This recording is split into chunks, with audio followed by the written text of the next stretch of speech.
The day I discovered my son Derek had been monitoring my grocery purchases was the day I realized how completely I'd surrendered my autonomy. "Mom, why did you spend $75 at Whole Foods yesterday?" he asked during our weekly Sunday dinner, scrolling through my credit card statement on his phone. "That organic stuff is overpriced. You should be shopping at Value Mart instead." My daughter-in-law Vanessa nodded in agreement, adding, "We're just trying to help you stretch your retirement savings." Before we jump in, tell us where you're tuning in from, and if this story touches you, make sure you're subscribed, because tomorrow I've saved something extra special for you. I sat there frozen, fork suspended halfway to my mouth. A retired teacher with 32 years of experience managing not only classroom budgets but an entire department's finances. And here I was, being lectured about a $75 grocery bill like I was a teenager who'd maxed out her first credit card. It wasn't just humiliating. It was the moment I finally saw the invisible cage I'd allowed to be built around me. What Derek didn't know, what I'd kept hidden through months of his increasing financial guidance, was that Robert hadn't just left me our modest home in Lake Oswego when he passed. My late husband, always the quiet planner, had built a substantial investment portfolio that would have solved all the cash flow problems Derek was so concerned about. More importantly, that portfolio contained the seed money that had launched Derek's now thriving tech startup, Future Fund Solutions. That day, I decided to reclaim not just my financial freedom, but my dignity. That's when I made the decision that would change everything. I was going to withdraw my investment from my son's business. I never intended to become so financially entangled with my son. After Robert died 5 years ago, I thought I was doing fine managing on my own. I had my teacher's pension, our mortgage was nearly paid off, and I'd even started traveling a bit, something Robert and I had always planned to do together in retirement. That changed when Derek and Vanessa invited me over for dinner 18 months ago. They'd prepared an elaborate meal, and Derek seemed uncharacteristically attentive, refilling my wine glass before it was even half empty. After dessert, he pulled out a folder filled with printouts. "Mom, I've been looking at your finances," he said, spreading papers across the table. "And I'm concerned." I remember staring at him, confused. "My finances? Derek, how did you even—" "Dad shared all the account information with me before he passed," Derek explained, which wasn't entirely true. Robert had given Derek emergency access information, not permission to scrutinize my spending. "Your retirement accounts aren't growing the way they should be. At this rate, you'll outlive your savings." Vanessa leaned forward, her expression a perfect mask of concern. "We're worried you'll end up having to sell the house, Barbara." I should have seen it for what it was, the beginning of a gradual takeover. Instead, I felt touched by their concern. My son, the successful entrepreneur, wanted to help his mother secure her financial future. What mother wouldn't feel proud? That night, I agreed to let Derek consolidate my finances. Within weeks, he'd transferred my accounts to his financial advisor, switched my credit cards to ones where he could monitor transactions, and set up auto payments for my bills through an account he could access. He called it streamlining. I called it helpful at first. I didn't know then that my monthly allowance was significantly less than what my accounts could have provided. Derek insisted this conservative approach was protecting my nest egg, and I believed him. Throughout this process, I remained Derek's biggest champion. When he launched Future Fund Solutions 3 years ago, he'd come to me, outlining his vision for a financial technology platform that would revolutionize retirement planning for middle-class Americans. The idea resonated with me. I'd watched too many of my fellow teachers struggle with inadequate retirement planning. "I need some initial investors, Mom," he'd said. "People who believe in what we're building." Without hesitation, I wrote him a check for $250,000, nearly half of the liquid assets Robert had left me. Derek promised it would double, even triple within a few years. I didn't even ask for formal paperwork. He was my son, after all. When he asked me not to mention the investment to anyone, including Vanessa, I agreed, assuming it was just business. Discretion. For the next year, I devoted my time to helping Derek's business succeed however I could. I attended every product launch and networking event. I spent weekends stuffing envelopes for marketing campaigns. I even used my connections in the educational sector to arrange meetings with school district financial officers who might be interested in his platform. When Derek and Vanessa complained about their long commute from their suburban apartment, I suggested they move into my home temporarily while they looked for a place closer to his office. 6 months stretched into a year. They took over the master bedroom. "You don't need all this space, Mom," relegating me to the smaller guest room. I prepared their meals, did their laundry, and kept the house in perfect order while they worked. Long hours. I even watched their dog, Winston, a high-maintenance French bulldog who required special food and medications that I gladly paid for. When they finally found a sleek downtown condo, I helped with the down payment. Another $50,000 that Derek assured me was just a loan until the business really takes off. Then came the suggestion that I should simplify my life. "The house is too much for you to maintain, Mom," Derek would say. "Think about downsizing."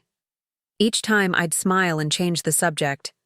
The house where I'd raised Derek, where Robert and I had built our life together, it wasn't just real estate to me. My friend Carol noticed the changes before I did. We were having coffee at Pacific Coffee Shop, our regular Tuesday spot, when she commented on my hesitation to order a pastry. "Since when do you worry about spending $5 on a muffin?" she asked, eyebrows raised. "Oh, I'm just trying to be more budget conscious," I replied. Carol's eyes narrowed. "Barbara, you've been bringing your own tea bags to restaurants and declining dinner invitations for months now. What's really going on?" I brushed it off, but her question lingered.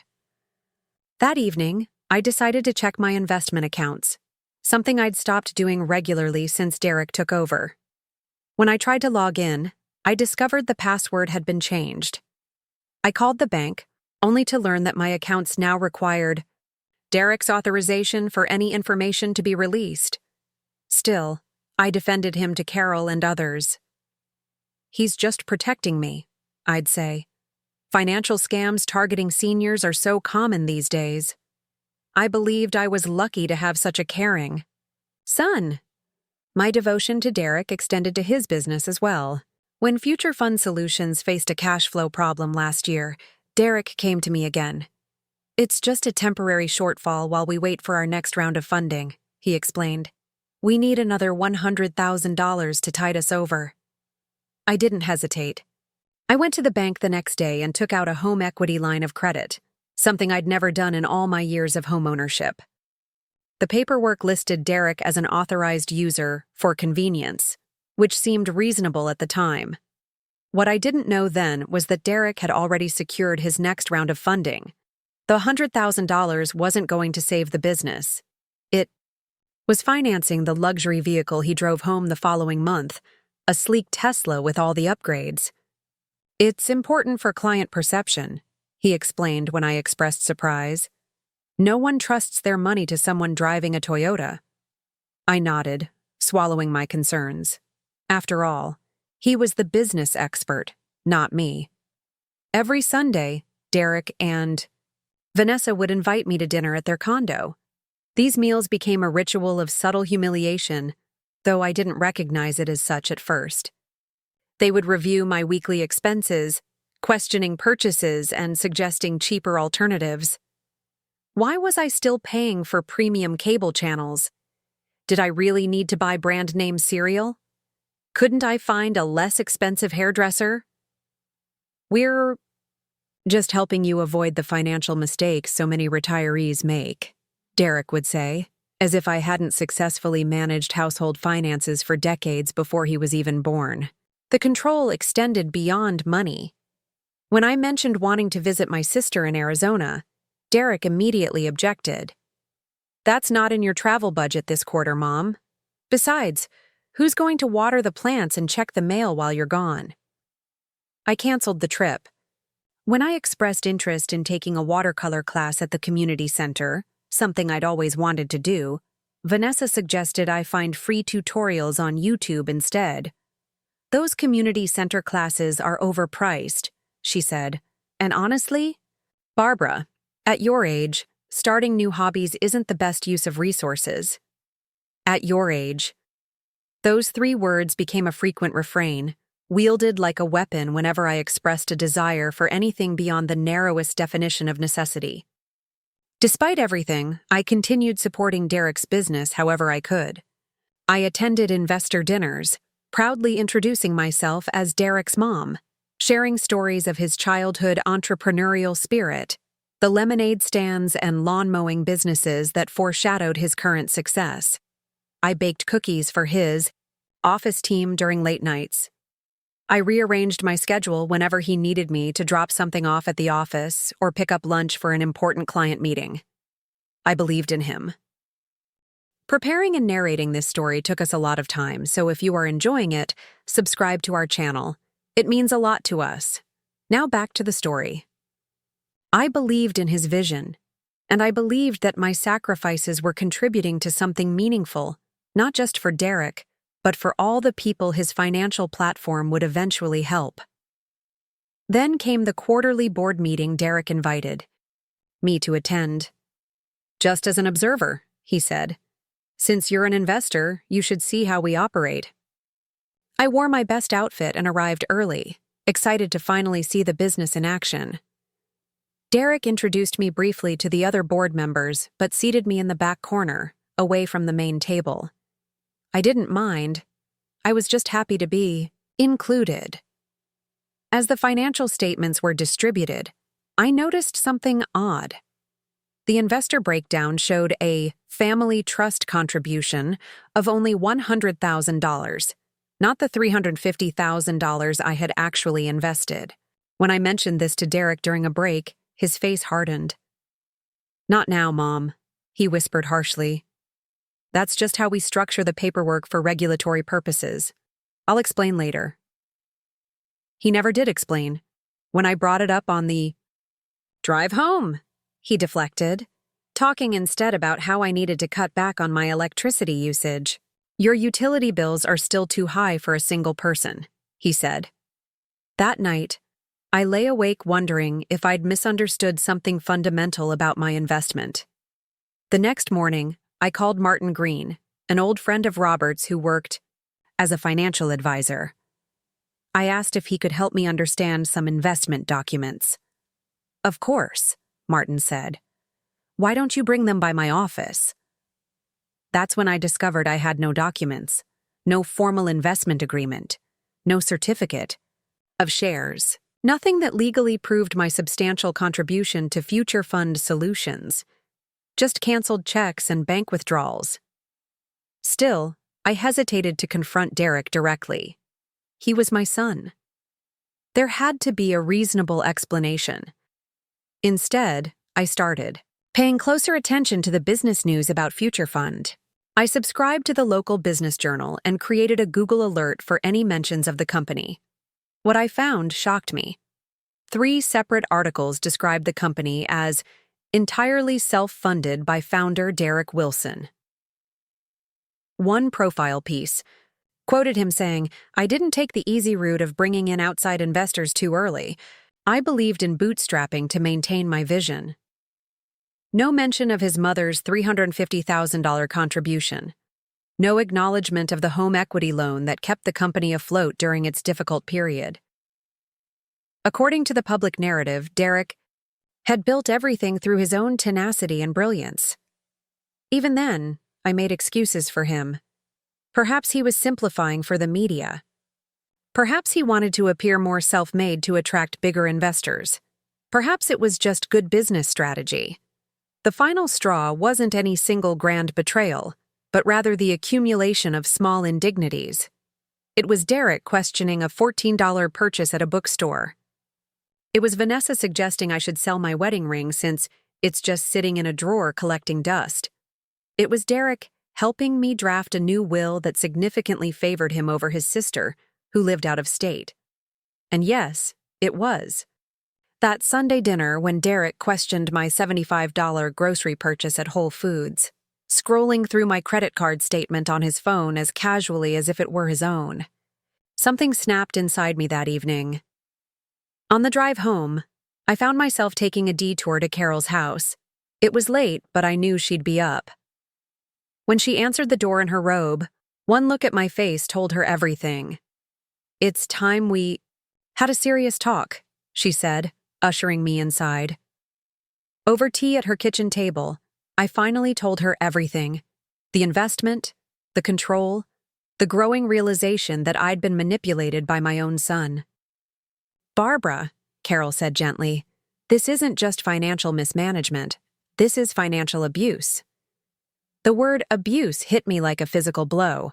I'd spent my teaching career alert for signs of abuse in my students. How had I failed to recognize it in my own life? "What do I do?" I whispered. Carol's answer was simple. "You take back your power. One step at a time." The next morning, I made an appointment with a lawyer Carol recommended, someone who specialized in elder financial issues. I spent the weekend gathering every financial record I could find, creating a timeline of investments and loans to Derek and his business. The lawyer confirmed what I already knew in my heart. Without proper documentation, recovering my investment would be difficult. "But not impossible," she added, seeing my crestfallen expression. "What's the first step?" I asked. "Financial separation," she said. "New accounts, new cards, new passwords, and most importantly, new boundaries." That afternoon, I went to First Citizens Bank across town, not the branch Derek used, and opened new accounts. I applied for a new credit card solely in my name, using my excellent credit score that Derek had inadvertently maintained through his management of my finances. I changed the email address associated with all my financial accounts to a new one Derek didn't know about. Small steps, but each one felt like reclaiming a piece of myself. The most difficult part was yet to come. I needed to confront Derek about the investment and establish that I wouldn't be controlled any longer. But I wasn't ready for a direct confrontation, not yet. I needed leverage, something to strengthen my position when the moment came. That leverage arrived unexpectedly the following week. I was helping at a fundraising event for my old school district when I overheard two men discussing future fund solutions. One of them was Jason Martinez, Derek's business partner. "Derek's presenting to Westridge Investments next week," Jason was saying. "If they commit, we'll have the capital to expand nationally." I recognized the name Westridge Investments from Derek's conversations. This was the big institutional investor he'd been courting for months, the one that could transform Future Fund from a regional player to a national brand. I approached Jason after his conversation ended, introducing myself as Derek's mother. His face lit up with recognition. "Mrs. Wilson, Derek talks about you all the time." Jason seemed genuinely pleased to meet me. "Your support has meant everything to him." I smiled, sensing an opportunity. I tried to stay involved. "I'm so proud of what you're building together." We chatted about the business, and Jason, perhaps assuming I already knew the details, mentioned the upcoming presentation to Westridge Investments. "It's the final step before they commit $3 million in Series A funding," he explained. "The term sheet is basically done, but they want one more presentation from the founders. Derek's been preparing for weeks." I nodded, absorbing this valuable information. "That's wonderful news. When exactly is the presentation?"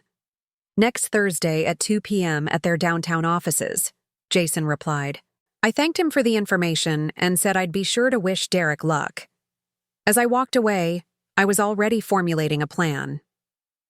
The next Sunday dinner at Derek and Vanessa's condo proceeded as usual. They critiqued my spending, suggested I cancel my newspaper subscription. "You can read everything online for free, Mom," and reminded me that the house needed expensive repairs. "Have you thought more about listing it?" Derek asked casually. "The spring market is heating up." I smiled and changed the subject.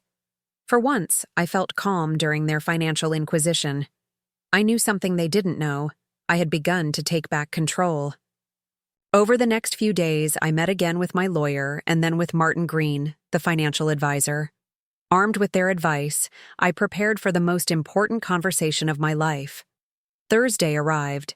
At precisely 1 p.m., 1 hour before Derek's crucial presentation to Westridge Investments, I walked into the offices of Future Fund Solutions for the first time in months. The receptionist greeted me warmly. Everyone there knew Derek's mom. "Is Derek available?" I asked. "I need just a few minutes of his time." She looked uncomfortable. "He's preparing for a big meeting, Mrs. Wilson. He's asked not to be disturbed."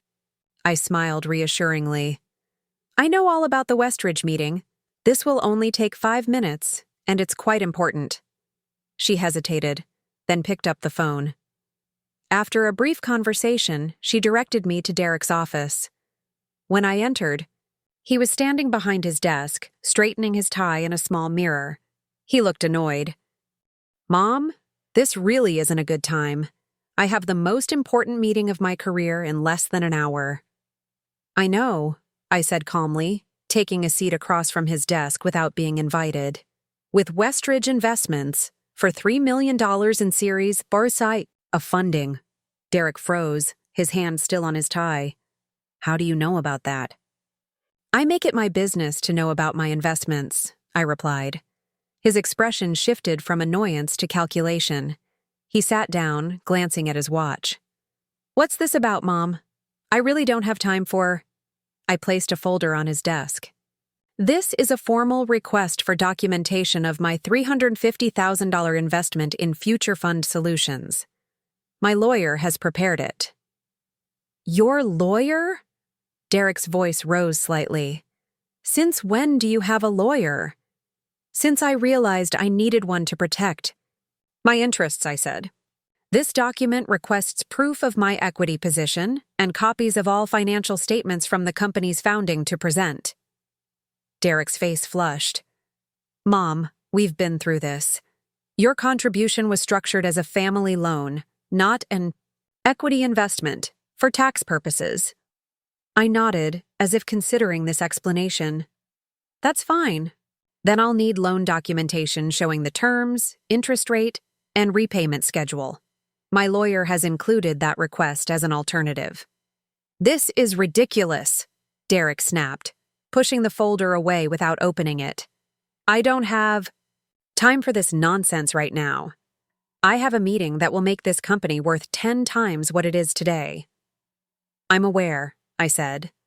"And I wonder what Westridge Investments would think if they knew the company's origin story was incomplete." Derek's eyes widened.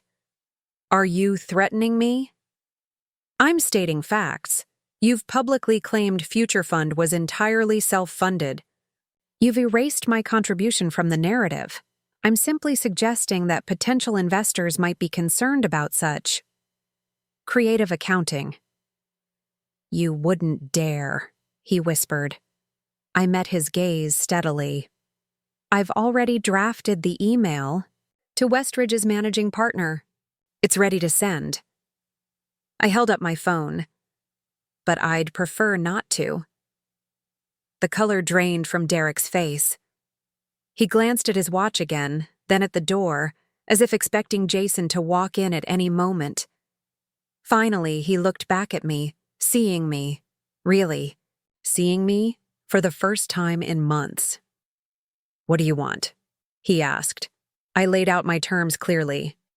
First, immediate recognition of my investment, either as equity or as a formal loan with interest. Second, complete restoration of my financial independence, new account access, return of my credit cards, and removal of his name from my accounts. Third, a formal role on the advisory board of Future Fund Solutions. "You have 15 minutes to decide," I said, setting a timer on my phone.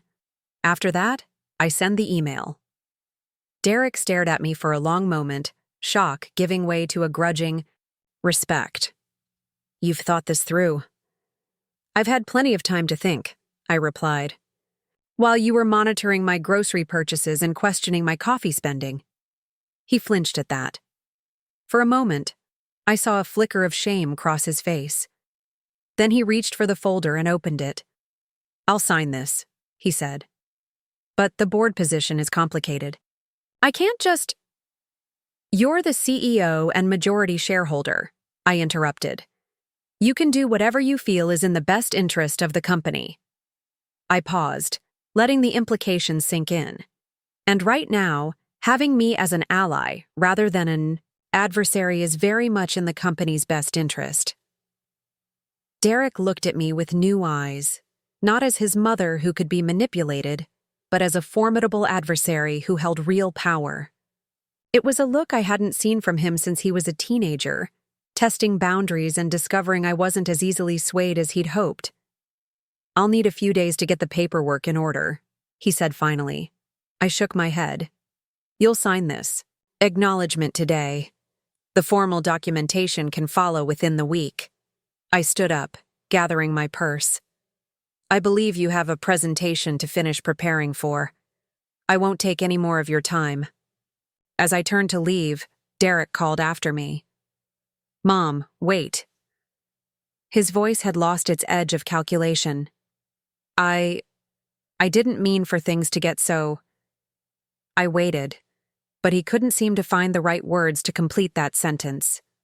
"Didn't mean for things to get so controlling? So manipulative? So disrespectful?" "We'll talk after your meeting," I said. "Good luck with Westridge. I genuinely hope it goes well."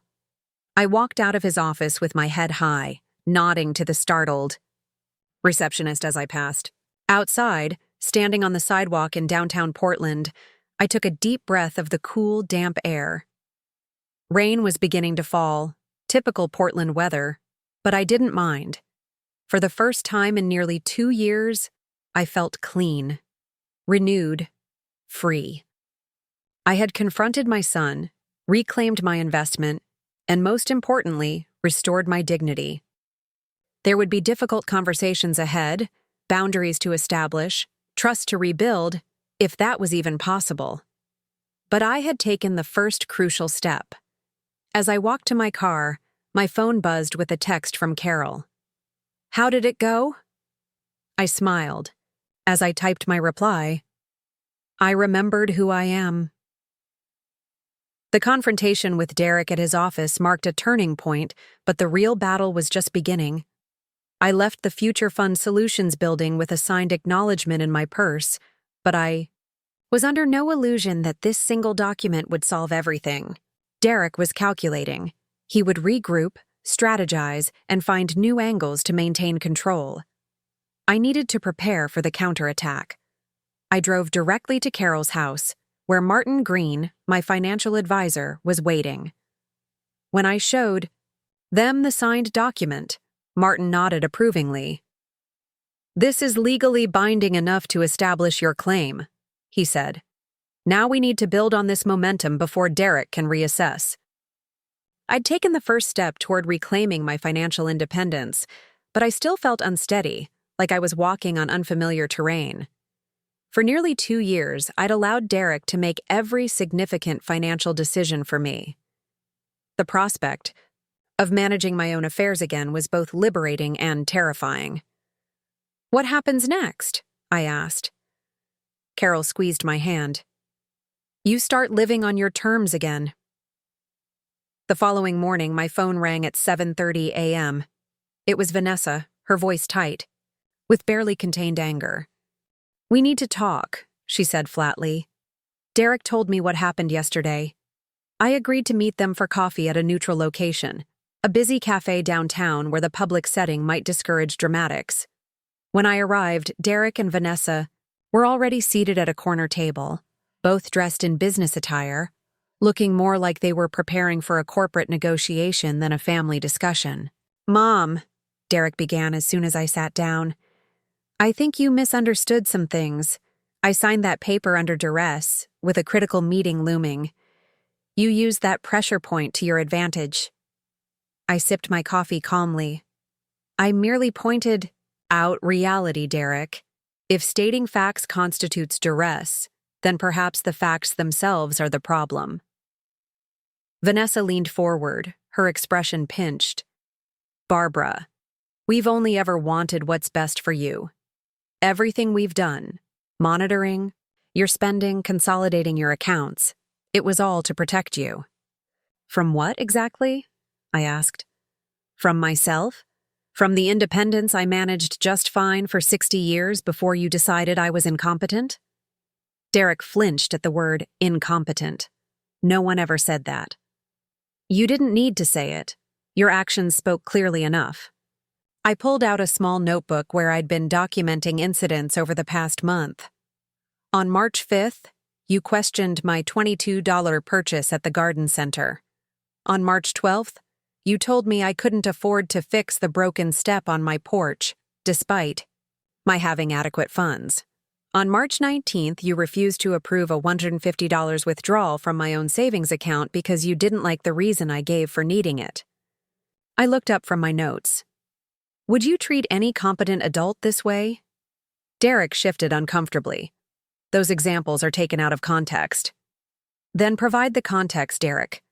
Explain to me why a 60-year-old woman with no cognitive impairments needs her son's permission to buy petunias. The cafe had grown busy around us, the morning rush filling the space with the comforting white noise of conversation and espresso machines. A young barista delivered the muffin I'd ordered, smiling warmly before returning to the counter. Vanessa cleared her throat. Barbara, you need to understand our perspective. When we looked at your financial situation after Robert died, we saw concerning patterns. Your expenses were exceeding your income. You were making emotional spending decisions. Someone needed to step in. I nodded slowly. That's partially true. I was grieving. I made some impulsive purchases in those first few months after losing Robert. But grief isn't incompetence. And temporary emotional spending doesn't justify 2 years of financial captivity. Derek's expression hardened. Financial captivity? That's absurd. We were helping you. By making me ask permission to buy a book? By questioning every coffee shop visit? By making me account for every dollar like a child with an allowance? I shook my head. That's not help, Derek. That's control. A tense silence fell over the table. I could see Derek calculating, reassessing his approach. He'd always been like this, even as a child. When one strategy failed, he'd quickly pivot to another. I braced myself for whatever came next. Mom, he said finally, his voice softening. The Westridge meeting went well. Really well. They're committing the full $3 million. Plus an option for $2 million more if we hit certain growth targets.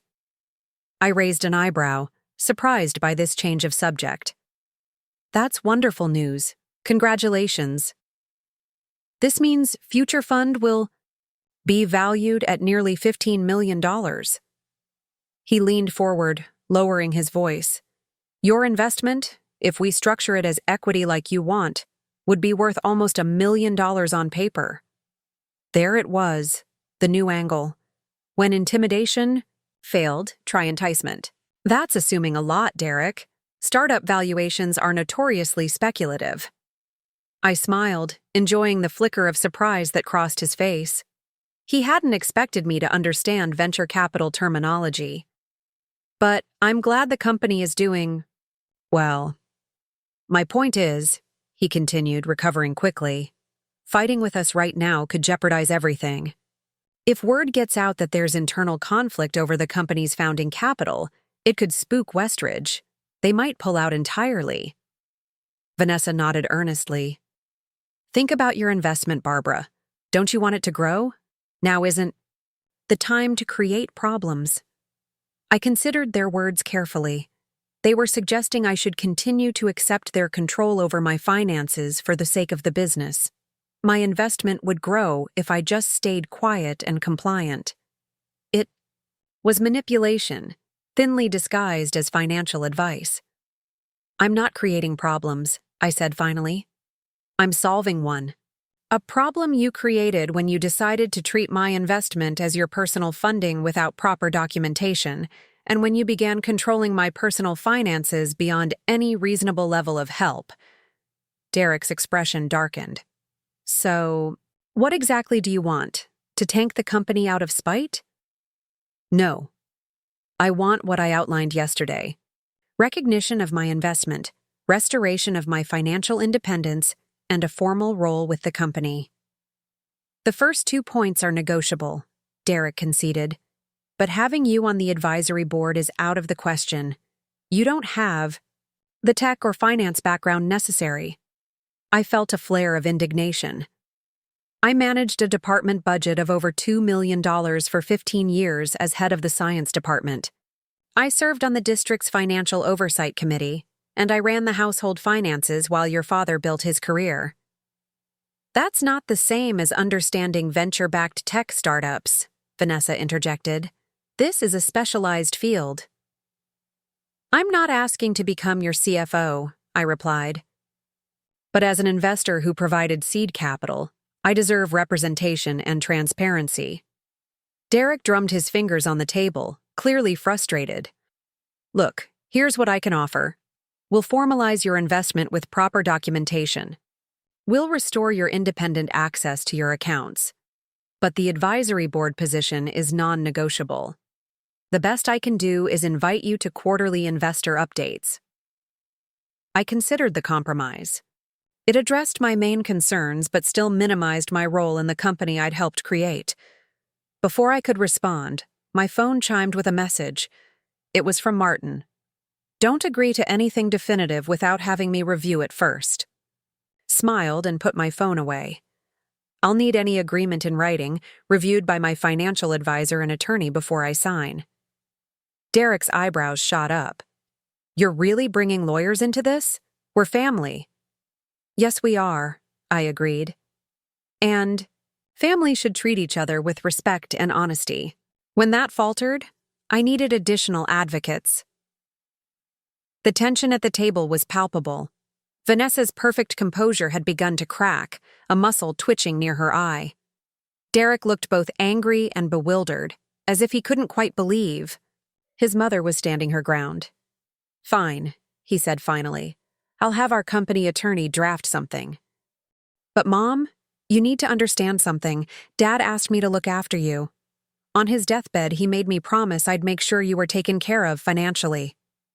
I felt a surge of emotion. Anger mingled with sadness. Don't you dare use your father that way, Derek. Robert never asked you to control me. He asked you to support me if I needed it. There's a world of difference between those two things. Our conversation was interrupted by Derek's phone ringing. He glanced at it and stood abruptly. I need to take this. It's Jason. He stepped away from the table, leaving me alone with Vanessa. I expected her to continue the pressure campaign, but instead, she surprised me with a sudden shift in demeanor. Barbara, she said quietly, leaning forward. I know we've had our differences, but I want you to know I actually admire what you're doing. I blinked in surprise. You do? She nodded, glancing over to make sure Derek was still engaged in his phone call. My mother never stood up for herself with my father. He controlled every aspect of her life until the day he died. She never had her own bank account, her own credit card, not even her own email address. This unexpected vulnerability from Vanessa caught me completely off guard. In the 2 years since she'd married Derek, I'd never seen beneath her polished exterior. I didn't know that, I said. When Derek started managing your finances, I saw parallels to my parents' relationship that bothered me. She twisted her wedding ring nervously. But I didn't say anything. I told myself it was different because Derek was trying to help you, not control you. The line between help and control can blur easily, I observed. Vanessa nodded. I know that now, and I'm sorry I participated in it. She hesitated, then added, But Barbara, you should know. Derek's under enormous pressure with this company. The Westridge investment is make or break, If anything derails it now. The warmth I'd begun to feel toward Vanessa cooled. Her moment of vulnerability had transformed seamlessly back into manipulation. I wondered if anything she'd said was genuine, or if it was all calculated to lower my defenses. I understand the importance of the Withdrew deal, I replied. And I have no intention of undermining Derek's business. I simply want what's rightfully mine, both in terms of investment recognition and personal autonomy. Derek returned to the table, slipping his phone into his pocket. That was Jason. We need to finalize some details for the Withdrew paperwork. He looked at me intently. Mom, can we come to an understanding? I'll have the documents drafted today, outlining your investment and returning control of your accounts. In exchange, you agree not to do anything that might jeopardize the Withdrew deal during this critical period. I nodded. That sounds reasonable, as long as the documents are fair and reviewed by my advisors. Derek seemed relieved. They will be, I promise. He reached across the table and squeezed my hand, the first genuine gesture of affection I'd felt from him in months. I never meant to make you feel controlled or diminished. I just wanted to protect you. For a moment, I glimpsed the son I remembered. The boy who'd once defended me fiercely on the playground when another child had made fun of my outdated clothes. I wanted to believe his contrition was genuine. I know, I said softly. But, Derek, I don't need protection. I need respect. As we parted ways outside the cafe, I felt cautiously optimistic. Perhaps this confrontation would lead to healing rather than further division. Perhaps Derek had genuinely heard me. That optimism lasted exactly 27 hours. The following morning, I went to First Citizens Bank to check on the new accounts I'd opened. The bank manager, a woman named Patricia who had helped me initially, called me into her office rather than meeting me at the teller desk. Her expression was grave. Mrs. Wilson, I need to make you aware of something concerning, she said once we were seated. Yesterday afternoon, someone attempted to access your new accounts. My stomach dropped. Was it my son? She nodded. He presented himself as having financial power of attorney for you. He requested that your new accounts be linked to your existing ones for consolidated management. I never gave him power of attorney, I said, my voice shaking slightly. Did you give him access? Absolutely not, Patricia assured me. He couldn't produce any documentation to support his claim, and your accounts are set up explicitly without secondary access. But Mrs. Wilson, the fact that he tried is concerning. I sat back in my chair, a wave of disappointment washing over. Me? Derek had looked me in the eye, promised to restore my financial independence, and then immediately tried to circumvent that promise by claiming power of attorney he didn't possess. Thank you for protecting my accounts, I said. Could you note in my file that under no circumstances should anyone but me be granted access? Patricia nodded, making a note in her computer. Already done. And Mrs. Wilson, may I suggest something? Given these circumstances, you might want to consider a more comprehensive protection plan. She outlined additional security measures, a password-protected commentary in my account notes, verbal security questions that would be required for any account changes, and a direct contact protocol where the bank would call me personally to verify any access requests. As Patricia set up these additional protections, my phone buzzed with an incoming email. It was from Derek's company attorney, containing the draft documents we'd discussed. I forwarded them immediately to Martin and my lawyer without reading them. I didn't trust myself to evaluate them objectively, especially now. By the time I left the bank, another email had arrived, this one from Martin, with a subject line that made my blood run cold. Urgent, do not sign the documents. I called him immediately. What's wrong? Everything, Martin replied grimly. Those documents don't formalize your investment. They extinguish it. They're structured as a gift acknowledgement, stating that you provided funds to Derek as a family gift with no expectation of return or equity, And the account access provisions? They give you limited view-only access while maintaining Derek as the primary account holder with full transaction rights. I pulled my car over to the side of the road, suddenly feeling unable to drive. That's the opposite of what we agreed to. Exactly, Martin said. Barbara, this isn't a negotiation mistake or a misunderstanding. This is a deliberate attempt to legally cement his control while appearing to address your concerns.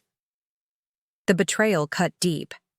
Yesterday at the cafe, I'd glimpsed the sun I remembered, the one I'd believed still existed beneath the controlling behavior. Now I realized it had been a performance, telling me what I wanted to hear while planning to undermine me all along. What do I do? I asked, my voice sounding small even to my own ears. Meet me at Carol's in 30 minutes, Martin said. And Barbara, don't respond to Derek's email. Don't let him know you're aware of what he's trying to do. We need to develop a counter-strategy. An hour later, I sat at Carol's kitchen table with Martin and my attorney, Elaine Mercer. The draft documents from Derek were spread out before us, sections highlighted in alarming yellow. This clause here, Elaine pointed, would effectively release Derek from any claim you might make on your investment. And this section creates a family financial support arrangement that gives him continued authority over your accounts for health and safety reasons. Can he do this legally? Carol asked, peering over reading glasses at the papers. Not if Barbara doesn't sign, Elaine replied, but it shows his intent quite clearly. I stared at the documents, feeling a strange combination of hurt and clarity. The hurt was obvious. My own son had tried to trick me into signing away both my investment and my financial autonomy. But the clarity was unexpected.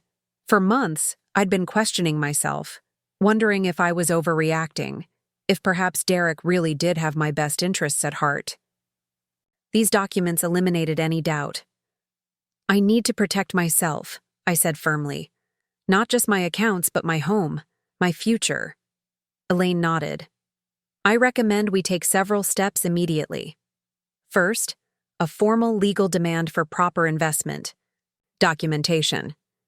Second, revocation of any previous permissions you may have granted Derek regarding your finances. Third, a cease and desist letter regarding any claims of power of attorney. What about my investment in Future Fund? I asked. Can I get it back? Martin and Elaine exchanged glances. It's complicated, Martin admitted. Without proper documentation from the beginning, we're in somewhat murky territory. The company has clearly been using your funds, but proving exactly how they were allocated would require financial discovery, possibly even litigation. The word litigation hung heavy in the air. Suing my own son, it sounded like a nightmare. But then again, so did allowing him to erase my contribution to his success. We should start by sending a formal letter demanding proper equity documentation, Elaine suggested. That puts the ball in their court. If they refuse, then we consider stronger measures.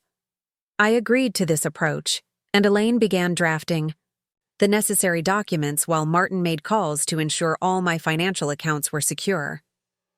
Carol made a fresh pot of coffee and sat beside me, her presence a steady comfort. I keep thinking about Robert, I said quietly to Carol while the others worked. What would he think of all this? Carol had known Robert nearly as long as I had. Our families had been friends for decades. He'd be heartbroken, she said honestly. But Barbara, he'd also be incredibly proud of you for standing up for yourself. Would he? I wondered. Or would he think I'm tearing the family apart? Robert valued fairness above almost everything else, Carol reminded me. He wouldn't have stood for what Derek is doing, not for a second. I nodded, taking comfort in her words. Robert had indeed been a man of principle. When his own brother had tried to claim more than his share of their parents' estate, Robert had stood firm, insisting on an equal division despite the resulting family tension. He wouldn't have expected less from me. While we were finishing our planning session, my phone rang. It was Vanessa. Barbara, What's going on? She demanded without preamble. Derek just got a call from the bank saying you've locked down your accounts with special security protocols. I was surprised the bank had contacted Derek. That seemed to contradict the protections I'd just put in place. The bank called Derek? Why would they do that? There was a pause. Well, not exactly. The bank called your house phone to confirm the changes, and Derek happened to answer because he was dropping off some groceries for you. My house phone. I rarely used it anymore, but it was still listed as my contact number on many accounts. I made a mental note to change that immediately. Yes, I've added security to my accounts, I confirmed. After what happened at the cafe yesterday, I thought it was important to ensure my financial privacy. What are you talking about? Vanessa asked, her voice sharp. Derek spent 2 hours with the company attorney yesterday drafting documents that give you everything you asked for. This is how you respond? By treating him like some kind of criminal? I chose my words carefully. Vanessa, I've seen those documents. They don't give me what we discussed. They do the opposite. That's ridiculous, she scoffed. I was there when he reviewed them with the attorney. They restore your account access and formalize your investment. Either Vanessa was lying or she had been shown different documents than the ones sent to me. Given her reaction, I suspected the latter. Derek was manipulating us both. I have the documents right in front of me, I said. They characterize my investment as a gift and maintain Derek's control over my accounts. That's not what we agreed to. There was a long silence. When Vanessa spoke again, her voice had lost some of its certainty. That doesn't make sense. Why would Derek say one thing and do another? That's an excellent question, I replied. One I've been asking myself for months now. After another pause, Vanessa said, I need to see these documents myself. I'll forward them to you, I offered, if you promise to look at them objectively. Fine, she agreed. Send them. After ending the call, I forwarded the documents to Vanessa with the key sections highlighted, just as Elaine had done for me. Then I turned back to my advisors. What happens if Derek tries to claim I'm not competent to manage my own affairs? Could he get a conservatorship or something similar? Elaine shook her head firmly. That would be extremely difficult without evidence of cognitive impairment. You're clearly lucid and capable. You have independent financial and legal advice. You're making rational decisions to protect your assets. No court would grant a conservatorship under these circumstances. Her reassurance helped, but I still felt vulnerable. Derek had proven he was willing to go to considerable lengths to maintain control. Who knew what he might try next? As if, reading my thoughts, Carol squeezed my hand.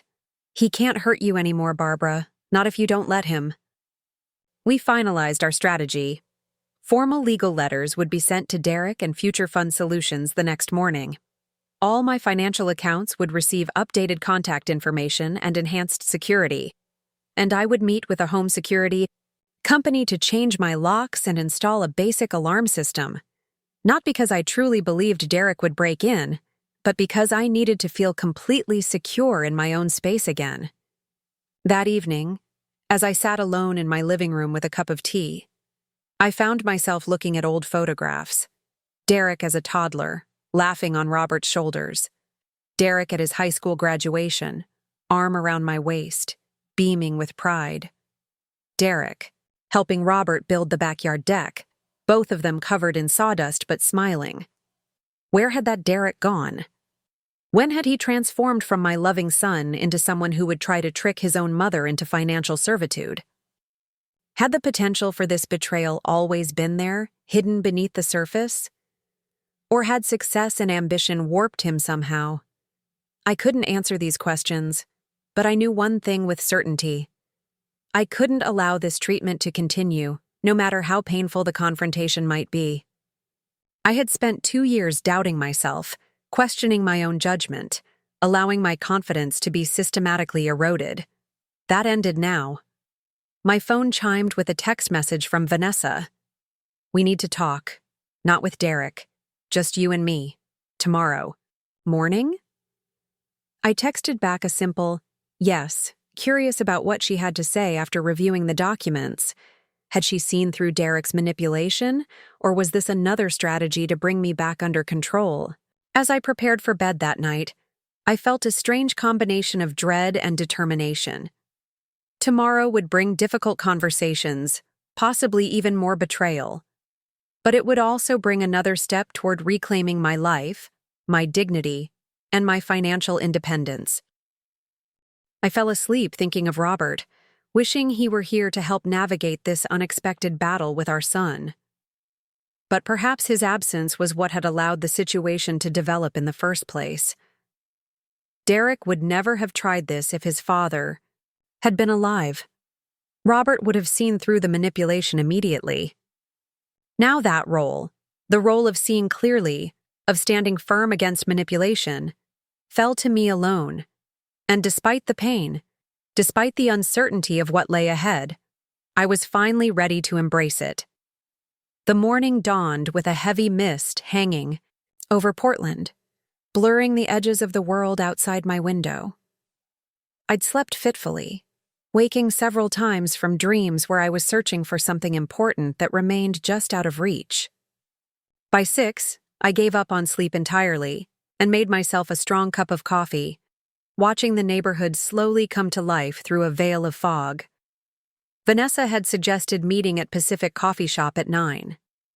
I arrived 15 minutes early, choosing a corner table that offered some privacy while still being visible from the entrance. The cafe was busy with the morning rush, young professionals grabbing caffeine before work, retirees lingering over newspapers, college students hunched over laptops, normal life continuing all around me while mine felt suspended in crisis. I ordered a simple tea and waited, rehearsing what I might say to Vanessa. Had she actually seen through Derek's deception, or was this meeting another attempt to manipulate me back into compliance? I'd brought copies of the documents with me, highlighted sections ready to be referenced if needed. At precisely 9, Vanessa walked through the door. She looked different somehow, less polished than usual. Her hair was pulled back in a simple ponytail, and she wore minimal makeup. Instead of her typical tailored business attire, she was dressed in jeans and a simple sweater. It was the most casual I'd seen her since the early days of her relationship with Derek. "Thank you for meeting." "Me?" she said, sliding into the seat across from me. She ordered a black coffee from the passing server, then turned her attention back to me. "I read the documents you sent." I nodded, waiting for her to continue. "They're not what Derek described to me," she admitted, a frown creasing her forehead. "Not even close." "No," I agreed. "They're not. I don't understand why he would." She trailed off, staring into the middle distance. "Actually, that's not true. I do understand. I just didn't want to see it." The server delivered her coffee.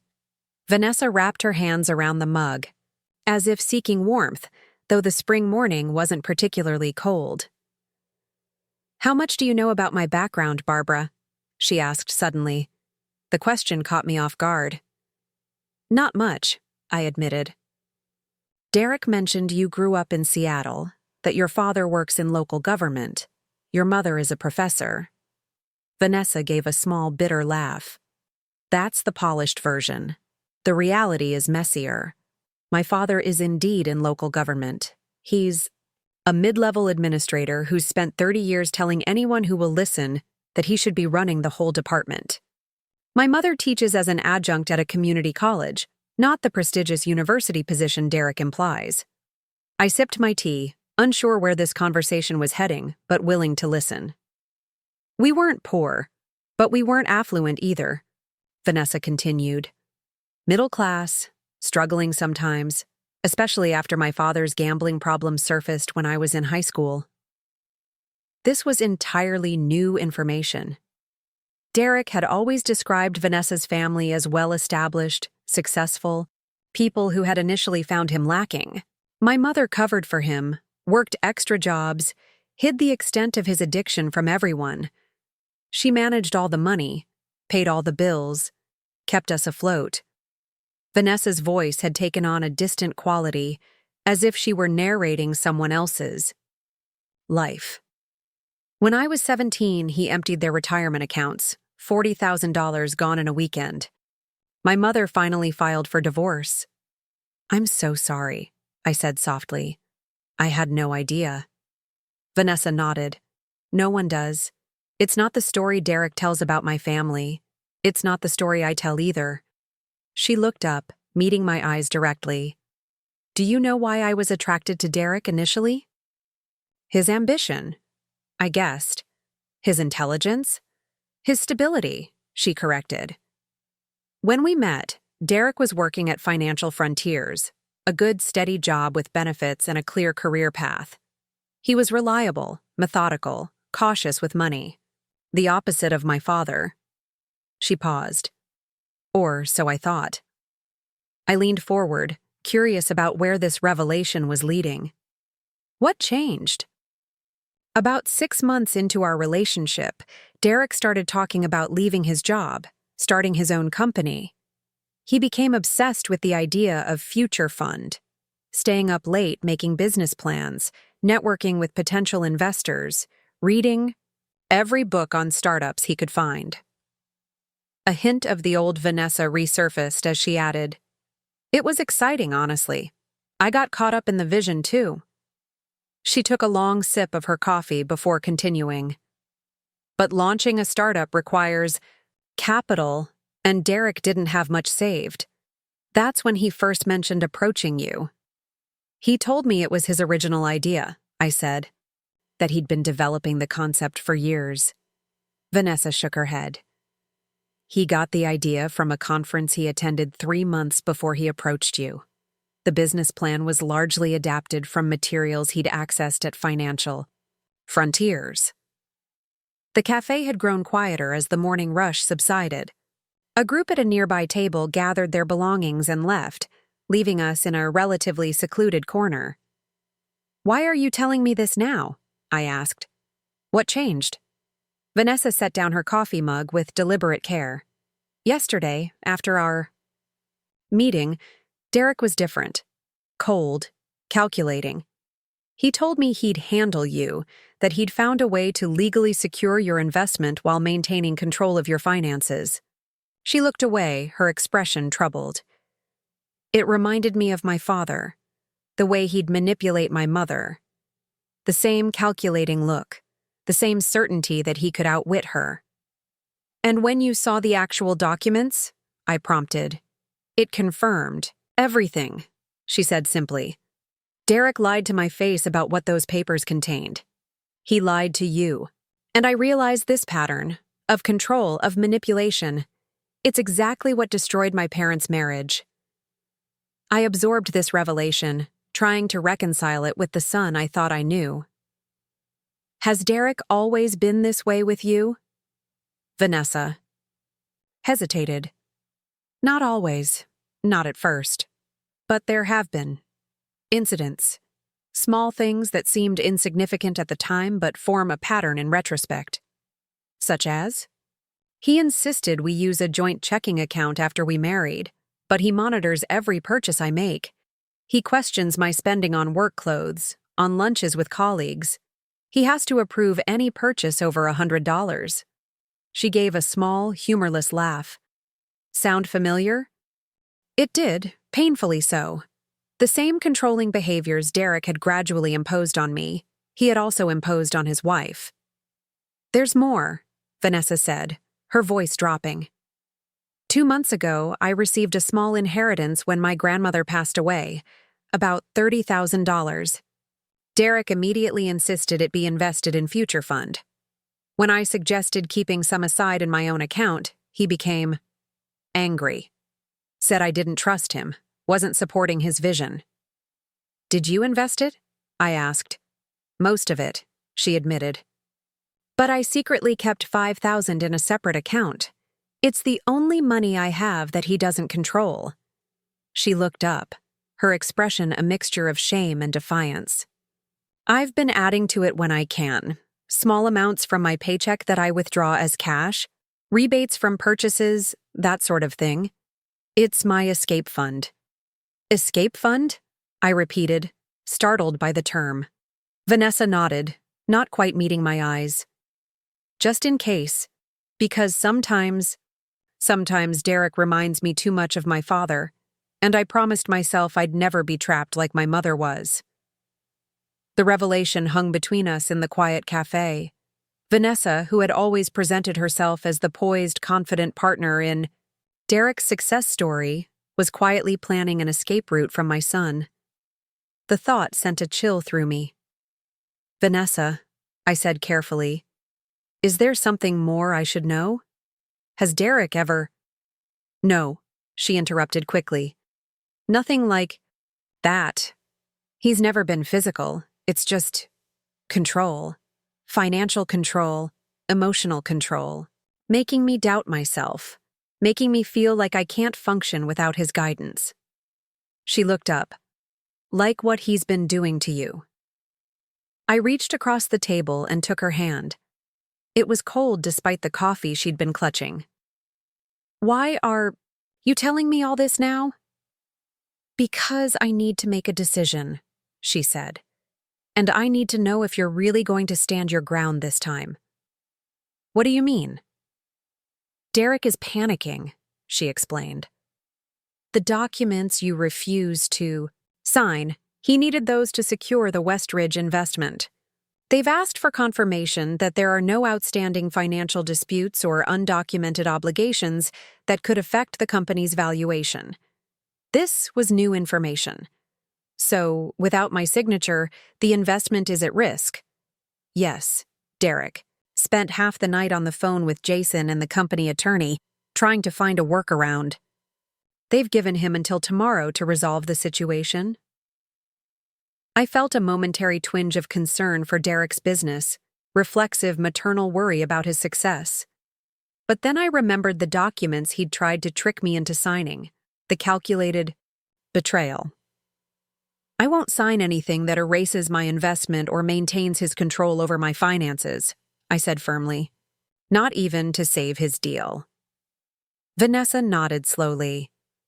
I thought you might say that, and I respect it. She took a deep breath. Barbara, I need to ask you something important. If I supported you in this stand against Derek, would you help me secure my own financial independence too? The question surprised me. Of course I would. But Vanessa, what exactly are you suggesting? I have information, she said, lowering her voice further. Documentation about how Future Fund was actually founded, how your investment was used, even copies of the original business plan that Derek took from Financial Frontiers, information that would be valuable to your lawyer. I stared at her, processing the implications. You're talking about testifying against your husband. I'm talking about standing up for what's right, she corrected, and maybe saving my marriage in the process, because if Derek continues down this path— She shook her head. I won't stay. I can't. We sat in silence for a moment, the weight of her words settling between us. Finally, I asked, what do you want in return? Your promise that you'll help me establish financial independence from Derek, whether I stay with him or not. And, if things go badly, a place to stay temporarily while I get on my feet. It was a substantial request, but not an unreasonable one. And the information Vanessa had could potentially transform my negotiating position with Derek. I'll help you, I promised. But Vanessa, are you certain about this? Once we go down this road? I've been thinking about it all night, she said. And yes, I'm certain. Derek needs a wake-up call. This might be his last chance to become the man I thought I married, the man you raised him to be. We spent the next hour outlining a plan. Vanessa would collect the relevant documents and bring them to my attorney that afternoon. Meanwhile, I would schedule a meeting with Derek for the following day, after his deadline with Westridge had passed. If he wanted to salvage the investment, he would need to negotiate honestly with me. As we were preparing to leave, Vanessa paused. There's one more thing you should know. The house you're living in. Derek has been talking to a real estate agent about listing it. I felt a cold knot form in my stomach. Without my knowledge? He said he has joint power of attorney with you, left by Robert. That it gives him the right to make property decisions if he believes you're not managing your assets properly. The knot in my stomach tightened. Robert had indeed established a power of attorney arrangement, but it was never intended to be used this way. It was meant for emergencies, for situations where I was truly unable to make decisions for myself. When was he planning to tell me about this? I asked, my voice tight. After the Westridge deal closed, he said the house is too much for you to maintain, that downsizing would be in your best interest. Vanessa looked troubled. I believed him, Barbara. I really thought he was trying to help you. And now? Now I see it for what it is. Another attempt to control your life and your assets. She stood up, gathering her purse. I'll get those documents to your lawyer today. And Barbara, be careful. Derek is not taking this challenge to his authority well. After Vanessa left, I remained at the cafe, my mind racing. The revelation about the house felt like a final betrayal. The home where we'd lived as a family, where Robert and I had built our life together, where Derek had grown up.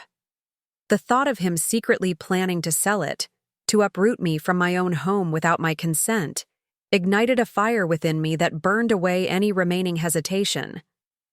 I called Elaine immediately. We need to nullify any power of attorney Derek might try to exercise, I said without preamble. I've already drafted those documents, she assured me. But Barbara, this new information about the house changes things.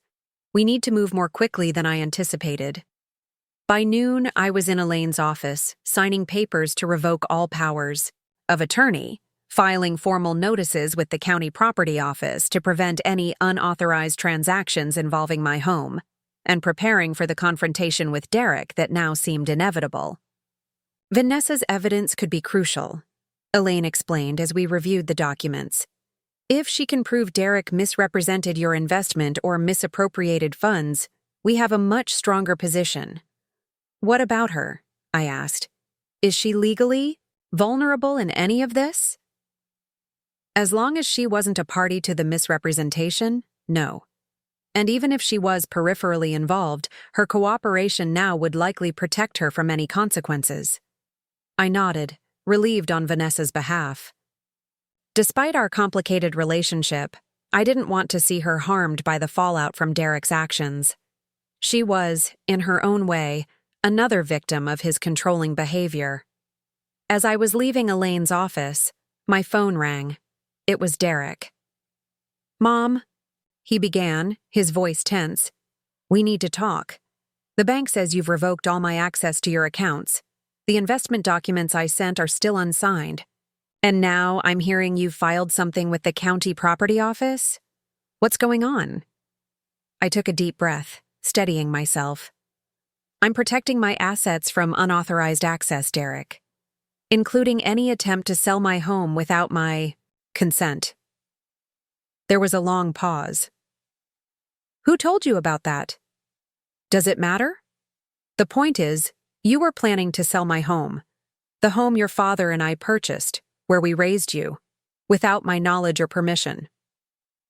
It was going to be a discussion, Mom, he protested, though his voice lacked conviction. The house is too big for you, the maintenance costs are eating into your retirement funds, and property values in the area are at an all-time high. It's the perfect time to sell. That should have been my decision to make, I said firmly. Not yours. I have joint power of attorney, he argued. Dad wanted me to help manage your affairs if necessary. For emergencies, Derek, not as a license to control my life. I paused, then added, and as of this morning, that power of attorney has been formally revoked. The silence that followed was so long I wondered if the call had dropped. Finally, Derek spoke, his voice cold and unfamiliar. You have no idea what you're doing, Mom. The Westridge deal is hanging by a thread. If you'd just signed those papers, everything would have been fine. We would have figured out the rest. Those papers were a betrayal, Derek. They would have erased my investment and cemented your control over my finances permanently. I kept my voice steady despite the emotion threatening to overwhelm me. Did you really think I wouldn't notice? I was trying to structure things in a way that protected everyone's interests, he insisted. The company needs clean paperwork for the Westridge deal. Your investment needed to be properly documented. We just disagreed on the form that documentation should take. His attempt to reframe his deception as a mere difference of opinion was so brazen it almost took my breath away. No, Derek, we didn't disagree. You lied to me. You told me one thing and sent me papers that did the opposite. That's not— Stop, I interrupted. Just stop. I don't want to hear any more excuses or justifications. What I want is honesty and respect. If you're ready to provide those, we can meet tomorrow to discuss a fair resolution. If not, then our attorneys can handle it from here. The line went quiet again. When Derek finally spoke, his voice had changed. No longer defensive or confrontational, but flat, almost defeated. Fine, tomorrow. Your house, 10 o'clock. After he hung up, I sat in my car in the law office parking lot, hands shaking slightly, on the steering wheel. The conversation had been brief but intense, leaving me emotionally drained. Still, beneath the exhaustion, I felt something else, a growing sense of strength, of reclaiming my own power. I drove home slowly, taking the long route through Forest Park, allowing the towering evergreens and dappled sunlight to soothe my jangled nerves. By the time I reached my neighborhood, I felt calmer, more centered, ready for whatever might come. As I pulled into my driveway, I noticed a familiar car parked across the street, Jason Martinez's silver Audi. He was sitting behind the wheel, apparently waiting. When he saw me arrive, he got out and approached with a hesitant smile. "Mrs. Wilson," he called, "do you have a moment to talk?" I regarded him cautiously. Jason was Derek's business partner, his co-founder at Future Fund. His presence at my home, after everything that had happened, seemed unlikely to be a coincidence. "Did Derek send you?" I asked. Jason shook his head. "No, he doesn't know I'm here. Can we talk inside? It's important." Against my better judgment, I invited him in. Jason had always struck me as the more grounded half of the Future Fund leadership, less flashy than Derek, more focused on substance than appearance. Once we were seated in my living room, Jason got straight to the point. "Mrs. Wilson, I know about the situation with your investment, and I'm concerned about how it's being handled." "You mean you're concerned about the Westridge deal falling through?" I corrected. "That too," he admitted. "But honestly, I'm more concerned about the company's integrity.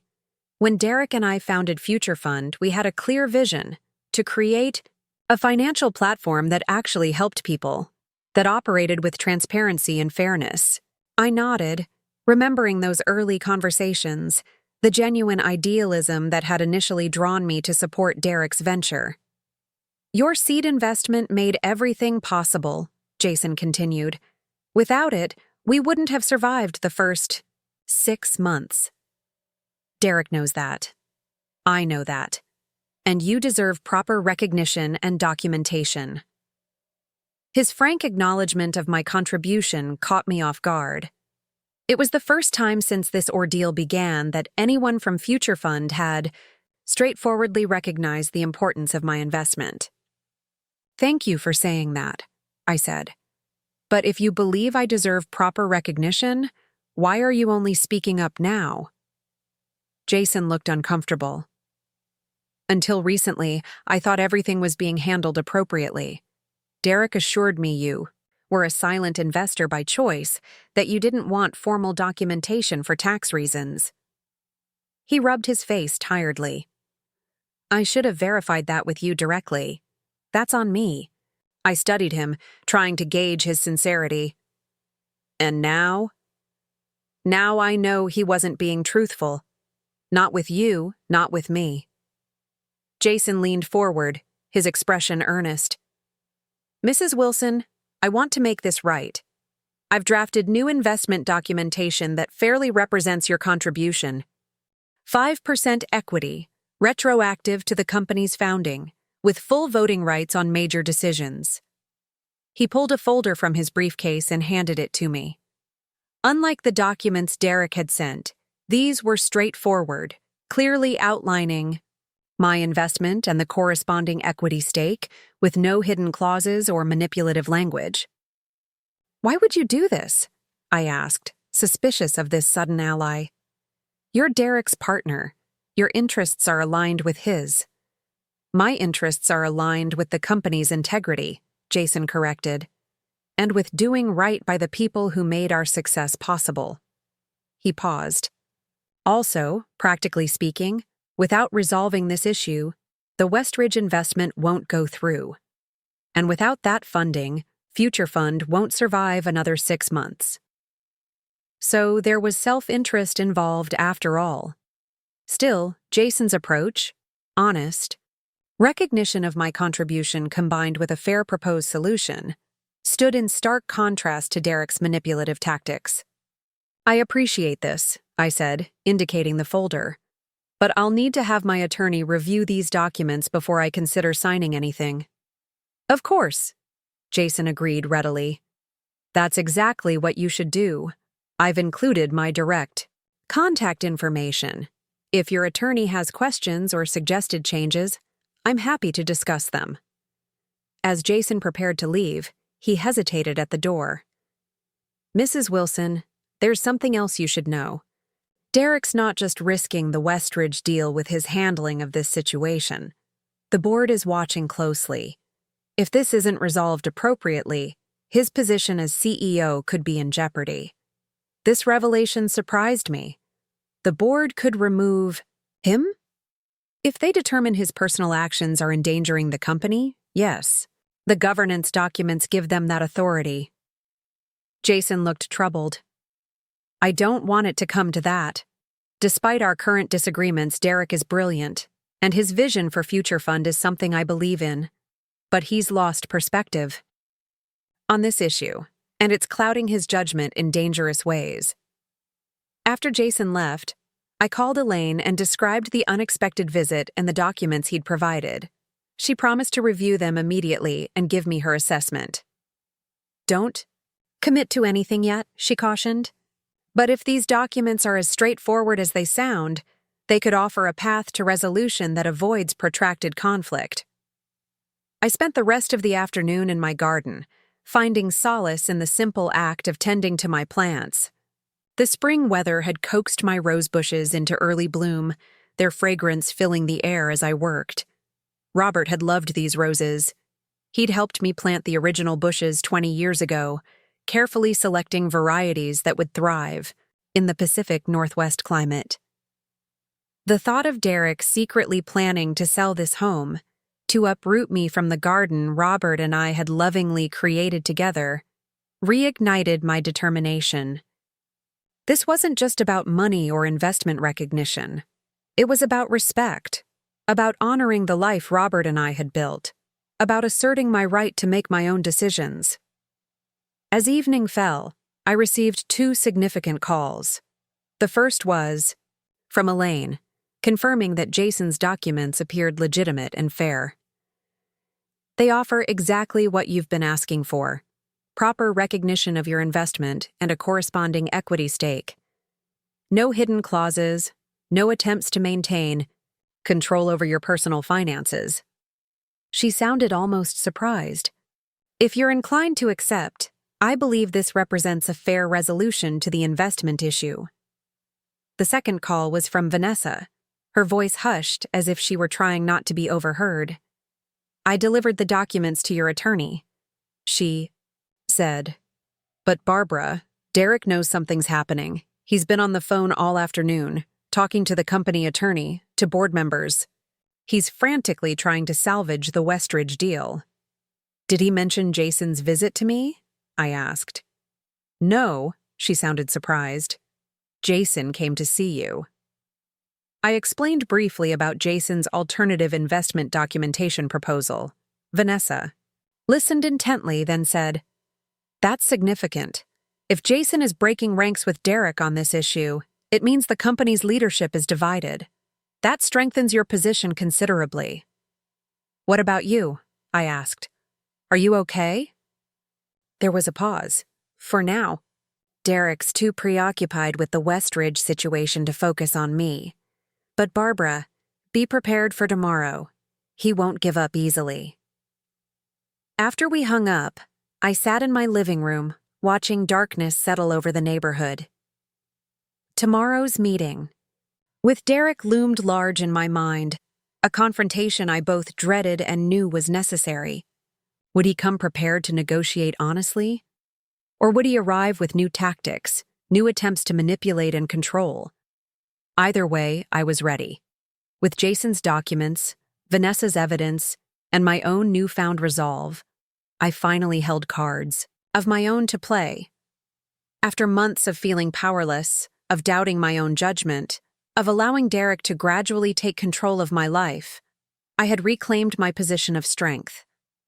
Tomorrow would be difficult, perhaps the most difficult conversation I'd ever have with my son. But as I prepared for bed that night, I felt a surprising sense of peace.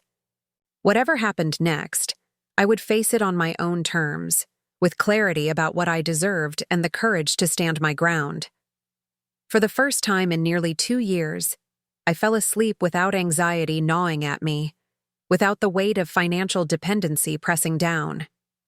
Instead, I felt something I had almost forgotten, the quiet confidence of a woman who knows her own mind and is prepared to act accordingly. I woke before dawn, the first pale light of morning barely visible through my bedroom curtains. Sleep had come surprisingly easily, but now, with the confrontation just hours away, my mind was fully alert, rehearsing possible scenarios, preparing responses to whatever tactics Derek might employ. By 7, I was showered and dressed in what Carol had once called my principal outfit, a navy blazer over a crisp white blouse, tailored slacks, and low heels. It was the outfit I'd worn to difficult parent conferences, to school board meetings, where resources were being debated, to disciplinary hearings where I needed to project both authority and fairness. Today, I needed that same balance. I made a simple breakfast but found I had little appetite. Instead, I carried my coffee to the sunroom at the back of the house, settling into the wicker chair that had been Robert's favorite spot. From here, I could see the entire garden, the rose bushes along the fence, the small vegetable patch we'd tended together, the Japanese maple he'd planted for our 25th anniversary. Each element held memories, connections to the life we'd built. "I wish you were here for this," I said aloud, imagining Robert's steady presence beside me. He had always been the more direct one in confrontations, unafraid to name unacceptable behavior, to draw clear boundaries. I had been the mediator, the one seeking compromise, sometimes at my own expense. But Robert wasn't here. This confrontation fell to me alone. At precisely 9:58, a car pulled into my driveway. Derek, punctual as always. I watched through the window as he sat for a moment, checking his appearance in the rearview mirror, straightening his tie. Always conscious of presentation, my son. Always aware of the impression he was making. The doorbell rang at exactly 10 o'clock. I took a steadying breath and went to answer it. Derek stood on the porch, dressed in a tailored charcoal suit that spoke of success and authority. His expression was carefully neutral, but I could see tension in the set of his shoulders, in the tightness around his eyes. "Mom," he greeted me, his tone businesslike. "Derek," I replied, stepping aside to let him enter. "We'll talk in the living room." He followed me silently, his footsteps familiar on the hardwood floors he'd once run across as a child. In the living room, I'd arranged 2 chairs facing each other, with a small table between them holding a pitcher of water and 2 glasses. No snacks, no coffee, No pretense of a social visit. This was a negotiation. Derek took in the arrangement, with a quick glance, his mouth tightening slightly. He'd expected to be welcomed into the kitchen, perhaps, where our difficult conversations had always taken place in the past, softened by food and familiar surroundings. The formality of this setup was my first signal that things had changed. "Before we start," I said as we sat down, "I want to be clear about something. This conversation will either end with a fair resolution that respects my autonomy and properly recognizes my investment, or it will end with our attorneys handling all future communication. There's no middle ground here, Derek."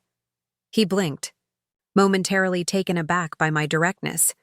Then he nodded, his expression shifting to what I recognized as his negotiation face, attentive but noncommittal. "I understand yesterday was difficult," he began. "The documents my attorney drafted didn't properly reflect our conversation. That was an oversight, and I apologize." An oversight, not a deliberate attempt to trick me in his framing. Just an unfortunate miscommunication. "It wasn't an oversight," I said calmly. "The documents directly contradicted what you told me they would contain. They were designed to extinguish my investment claim while maintaining your control over my finances. That's not an oversight, Derek. It's deception." He shifted in his chair, discomfort briefly crossing his features before he regained composure. "I understand how it might seem that way." "It doesn't seem that way," I interrupted. "It is that way. Let's not waste time on semantics." I poured myself a glass of water, took a sip, then continued. "Jason came to see me yesterday." Derek's surprise was genuine. "Jason? Why would he?" "He brought alternative investment documentation that fairly represents my contribution to future fund. 5% equity, retroactive to founding, with voting rights on major decisions." Derek's face darkened. "He had no authority to do that. Those documents aren't approved by the board or the company attorney. Actually, as co-founder and chief operating officer, he does have authority to propose equitable solutions. And according to my attorney, the documents are entirely legitimate." I held Derek's gaze steadily. "They represent exactly what I've been asking for all along. Proper recognition of my investment without any attempt to control my personal finances." Derek was silent for a moment, clearly recalculating his approach. When he spoke again, his voice had softened, taking on the concerned tone I'd grown so weary of hearing. "Mom, you need to understand something about equity stakes. They come with responsibilities, tax implications, potential liability. I was trying to structure things in a way that protected you from those complications." "By erasing my contribution completely?" I asked. "By characterizing a $350,000 investment as a family gift with no expectation of return?" He sighed, spreading his hands in a gesture of reasonableness. "The value would have come back to you in other ways, through family support, through secured retirement planning. It was never about taking your money." "No," I agreed. "It was about control. Control of my investment, control of my finances, control of my home, control of my life." Derek flinched slightly at the word home. "So he knew I was aware of his plans to sell it." "The house is too large for a single person," he said, shifting topics abruptly. "The maintenance costs alone are eating into your retirement savings. Downsizing would be the financially prudent move." "Perhaps," I acknowledged. "But that's my decision to make, not yours. And attempting to exercise power of attorney to sell my home without my consent crosses a line that can't be uncrossed, Derek." He had the grace to look uncomfortable. "I was going to discuss it with you. After you'd already listed it, after you'd already spoken with realtors." "That's not a discussion, Derek. That's a fait accompli with the pretense of consultation." Silence fell between us. Through the window, I could see the Japanese maple swaying gently in the spring breeze, its delicate red leaves catching the morning light. Robert had loved that tree. "The Westridge deal is in jeopardy," Derek said finally, his voice tighter now. "Without clean investment documentation, they're hesitant to proceed. The deadline is noon today." "I'm aware," I replied. Jason mentioned the timeline. Derek's jaw clenched briefly. Jason seems to have mentioned quite a lot. "He mentioned the truth, Derek, something I've had difficulty getting from you lately." I leaned forward slightly. "Here's what's going to happen. I'm prepared to sign the investment documentation Jason provided, which will give Westridge the clean paperwork they need. In exchange, you will immediately restore my complete financial independence. All accounts returned to my sole control. All monitoring stopped. All credit cards returned to my name only." Derek stared at me, calculating. "And if I agree to these terms?" "Then the investment issue is resolved, the Westridge deal proceeds, and we can begin the longer process of repairing our relationship if that's even possible at this point." "And if I don't agree?" I met his gaze unflinchingly. "Then I formally dispute the company's right to use my investment funds, which would certainly kill the Westridge deal. My attorney files for financial elder abuse, which would trigger regulatory scrutiny of both you personally and Future Fund, and any relationship between us is effectively over." The stark terms hung in the air between us. Derek's expression hardened, a flash of the cold calculation I'd glimpsed previously sliding across his features. "You wouldn't do that," he said, his voice low. "You wouldn't destroy everything I've built out of spite." "Not out of spite, Derek. Out of self-respect." I kept my voice steady. "And yes, I absolutely would, because what you've built was founded on my investment, which you've attempted to erase. It was built while you systematically controlled and diminished me. At some point, the success isn't worth the cost." Derek stood abruptly, pacing to the window and back, his movements tense, controlled. "This isn't you talking," he said finally. "This is that lawyer, or Carol, or someone else putting ideas in your head." The dismissal was so predictable I almost smiled. When reason failed, question competence. When facts were inconvenient, suggest outside influence. I'm 60 years old, Derek. I managed a department budget of over $2 million for 15 years. I raised you alone after your father died. I'm perfectly capable of recognizing when I'm being manipulated and deciding to stop allowing it. He turned to face me, his expression a complex mixture of anger, calculation, and something that might have been grudging respect. "I need to make a call," he said abruptly. I nodded toward the sunroom. "You can use that space for privacy."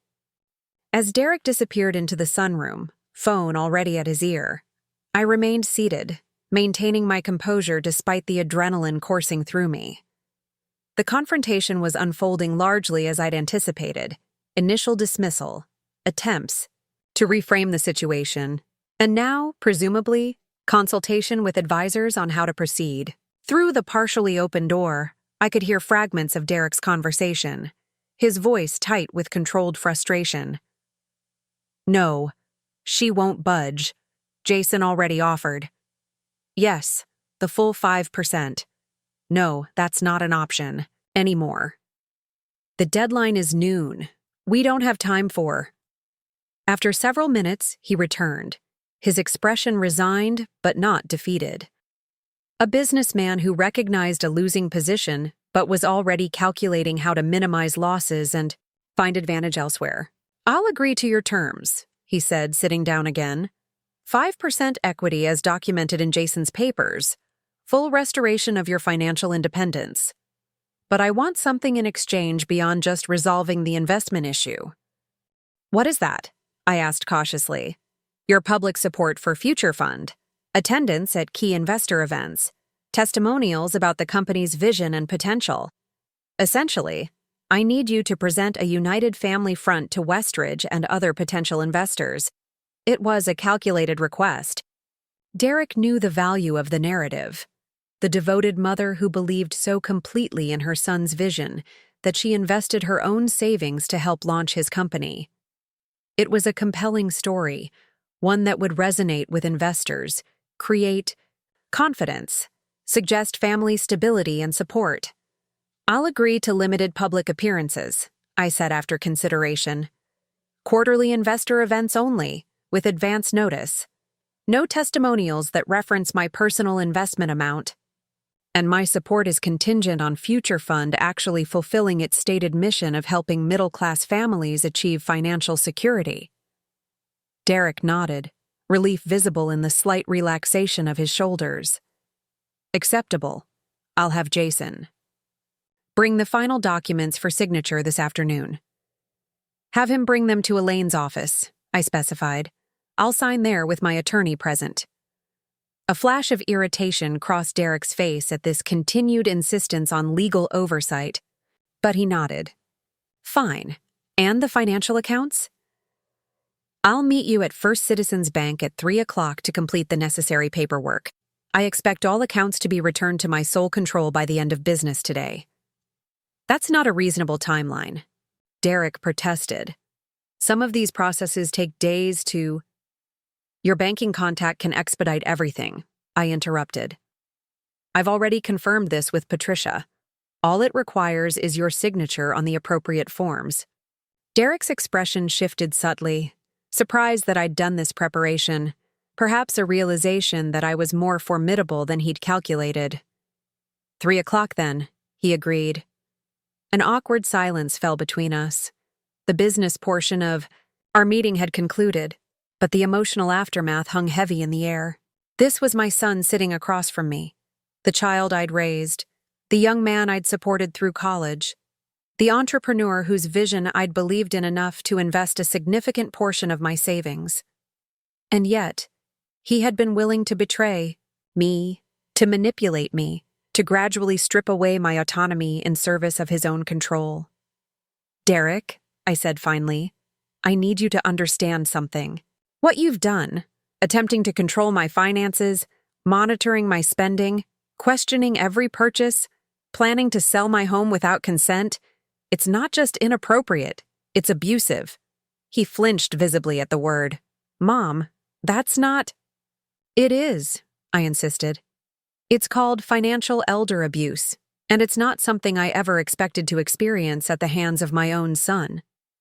Derek looked away, unable to meet my gaze. "I was trying to help," he said, but his voice lacked conviction. "No, you weren't," I replied gently. "You were trying to control. There's a difference. Help respects autonomy. Help acknowledges competence.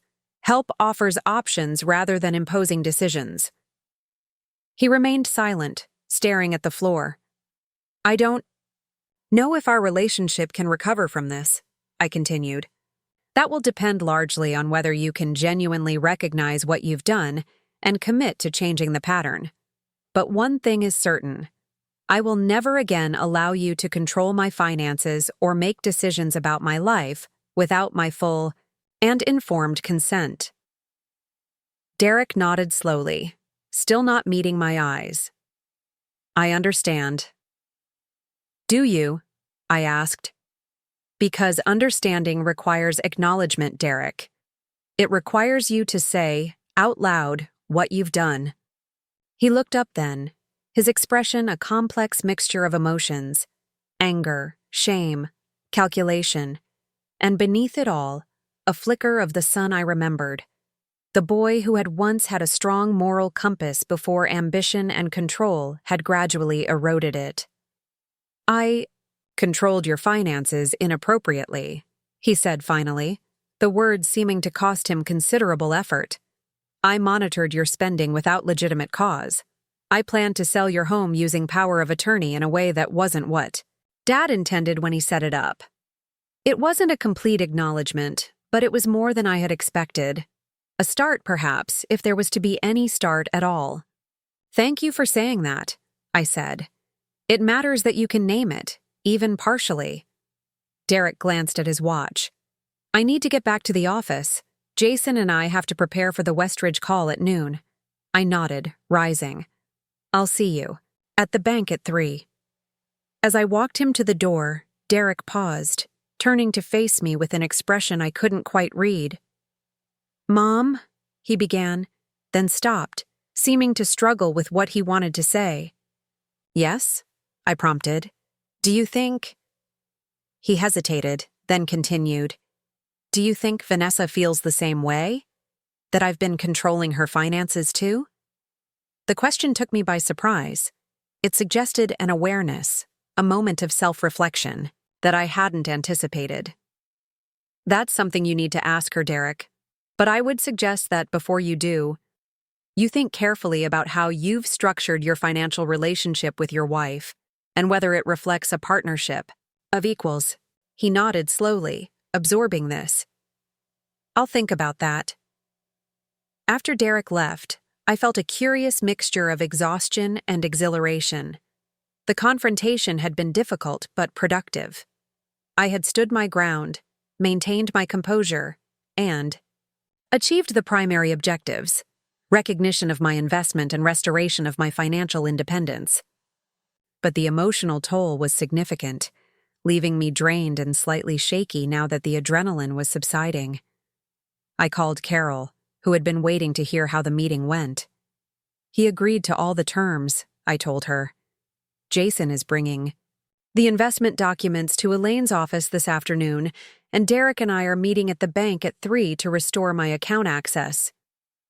"Barbara, that's wonderful," Carol exclaimed. "I'm so proud of you for standing your ground." "It was harder than I expected," I admitted. "Not the negotiation part. That went almost exactly as we anticipated. But seeing him calculating, watching him try different tactics to maintain control. It hurt, Carol. This is my son, and he treated me like an adversary to be managed rather than his mother to be respected." "I know," Carol said softly, "and that pain won't disappear overnight. But Barbara, you've done something extraordinary today. You've reclaimed your power, your dignity, your independence. That matters, even with the hurt." After we hung up, I made myself a proper breakfast, suddenly ravenous now that the confrontation was behind me. As I ate, I mentally prepared for the afternoon's tasks: meeting Jason and Elaine to sign the investment documents, then going to the bank with Derek to formalize the return of my financial accounts to my sole control. By noon, I felt steady enough to venture out. I decided to visit the community center where I'd once wanted to take watercolor classes. The classes Vanessa had dismissed as overpriced and unnecessary at my age. Now, with my financial independence being restored, I could make these decisions for myself again. The community center was bustling with activity. Seniors playing cards in one room, a yoga class finishing up in another, children's voices drifting from what appeared to be an after-school program in the gymnasium. I found the arts program, office, and picked up a brochure for the summer session. "The watercolor class is very popular," the young woman at the desk told me. "If you're interested, I'd recommend registering soon. The instructor, Mr. Chen, has quite a following." I smiled, feeling a small spark of anticipation at the prospect of learning something new, of creating something beautiful. "I'd like to register today if that's possible." "Of course," she said brightly, pulling out a form. "The class meets Tuesday evenings, 6:30 to 8:30, for 8 weeks starting in June." As I filled out the registration form, I realized this was my first independent financial decision in nearly 2 years. The first time I was committing to a purchase without calculating Derek's potential objections, without rehearsing justifications for unnecessary spending. The freedom of it, simple as it was, brought an unexpected lump to my throat. When I handed over my credit card to pay the class fee, the young woman processed it without incident. No declined transaction, no monitoring alert to Derek, no subsequent questioning of my choices. Just a simple exchange, my money for a service I valued, the kind of transaction most adults took for granted, but which had become fraught with tension and control in my life. "You're all set, Mrs. Wilson," she said, handing me a receipt and a supply list. "We look forward to seeing you in June." I tucked the materials into my purse, oddly moved by this mundane interaction. It was a first step, small but significant, on the road back to normal financial adulthood. At 1:30, I arrived at Elaine's office. Jason was already there, looking slightly nervous but determined. The final investment documents were spread on the conference table, each signature line marked with a colored tab. "Mrs. Wilson," Jason greeted me, standing as I entered. "Thank you for agreeing to this resolution. It's the right thing for everyone involved." "How did the Westridge call go?" I asked. Jason's face relaxed into a genuine smile. "Very well. Once I explained that we were finalizing proper documentation for your founding investment, they were satisfied. The term sheet is approved, pending your signature on these documents today." Elaine had already reviewed everything, confirming that the final versions matched what Jason had originally presented to me.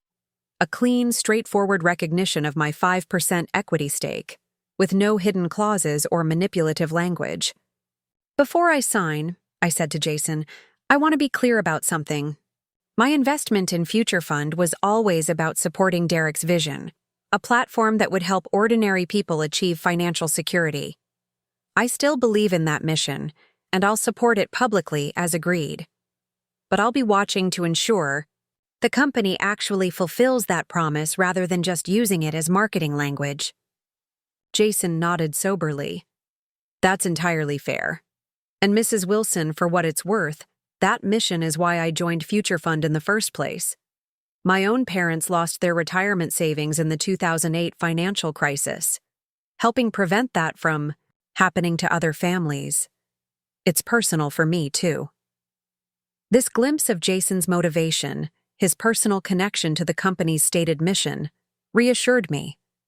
Perhaps Future Fund could still become what Derek and I had originally envisioned, a force for good in the financial world, rather than just another startup chasing valuation and exit strategies.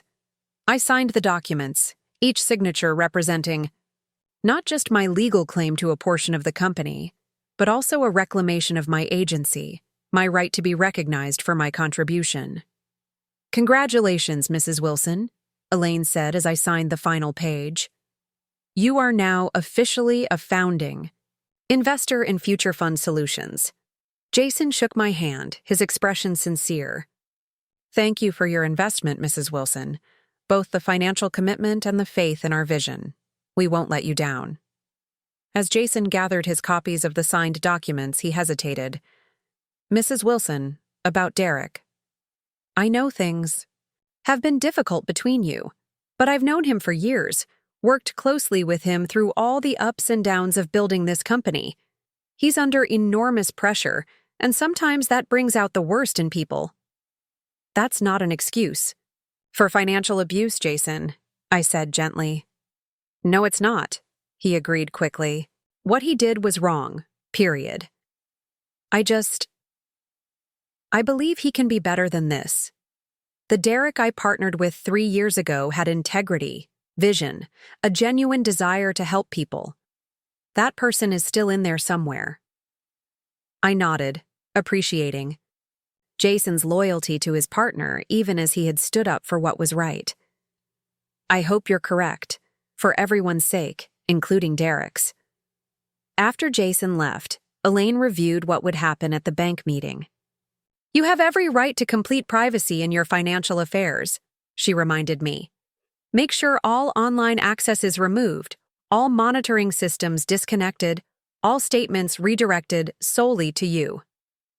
"I will," I promised. "Patricia at First Citizens has been tremendously helpful in preparing for this." "Good," Elaine said. "And Barbara, remember, this is just the beginning. Establishing financial boundaries with Derek will be an ongoing process, not a one-time event. He may test those boundaries, try to reestablish control in subtle ways. Stay vigilant." Her warning was timely. Derek had agreed to my terms, but that didn't mean he had fundamentally changed. The patterns of control that had developed over Nearly 2 years wouldn't disappear with a single confrontation or a signed agreement. At precisely 3 o'clock, I arrived at First Citizens Bank. Derek was already there, engaged in conversation with Patricia in her office. He looked up as I entered, his expression carefully neutral. "Mom," he greeted me. "Patricia has prepared all the necessary paperwork." Patricia nodded, indicating a substantial stack of documents on her desk. "Mrs. Wilson, these forms will remove all external access to your accounts, update your contact information, and establish new security protocols as we discussed earlier." "Thank you, Patricia," I said, taking the seat she offered. The next hour was consumed with paperwork, signatures on countless forms, verification of account numbers, establishment of new online banking credentials, cancellation of Derek's access to my credit card statements, removal of his name from my accounts. With each signature, each form completed, I felt another thread of the control web being severed. Derek remained largely silent throughout the process, signing where directed, offering factual responses when Patricia asked technical questions about account configurations. His expression was unreadable, not openly resistant, but not genuinely supportive either. A man complying with terms he had agreed to, nothing more, nothing less. As we completed the final forms, Patricia smiled at me. "Congratulations, Mrs. Wilson. Your accounts are now restored to your sole control. The changes to your online banking access will take effect immediately. Your new credit cards should arrive within 5 business days. Thank you for your help with all of this," I said sincerely. Patricia nodded, then looked between Derek and me. "Is there anything else you need assistance with today?" "No, that's everything," I replied. As we left the bank, stepping into the late afternoon sunshine, an awkward silence fell between Derek and me. The business was concluded, the agreement signed, the accounts transferred. All that remained was the human element, the damaged relationship between mother and son. "So," Derek said finally, "that's done." "Yes," I agreed. "The paperwork is done. But Derek, rebuilding trust, that's a much longer process." He nodded, not meeting my eyes. "I know." After a pause, he added, "For what it's worth, I've been thinking about what you said. About Vanessa. About how I've structured our finances. You might have been right about some of it." It was a small acknowledgement, cautiously phrased, but it represented more self-reflection than I had expected. Perhaps Jason was right. Perhaps the Derek I'd raised, the one with integrity and a moral compass, wasn't entirely lost beneath layers of ambition and control. "That's a start," I said. "A good one." We stood for a moment in the parking lot, mother and son, connected by blood and history, but separated by broken trust and painful revelations.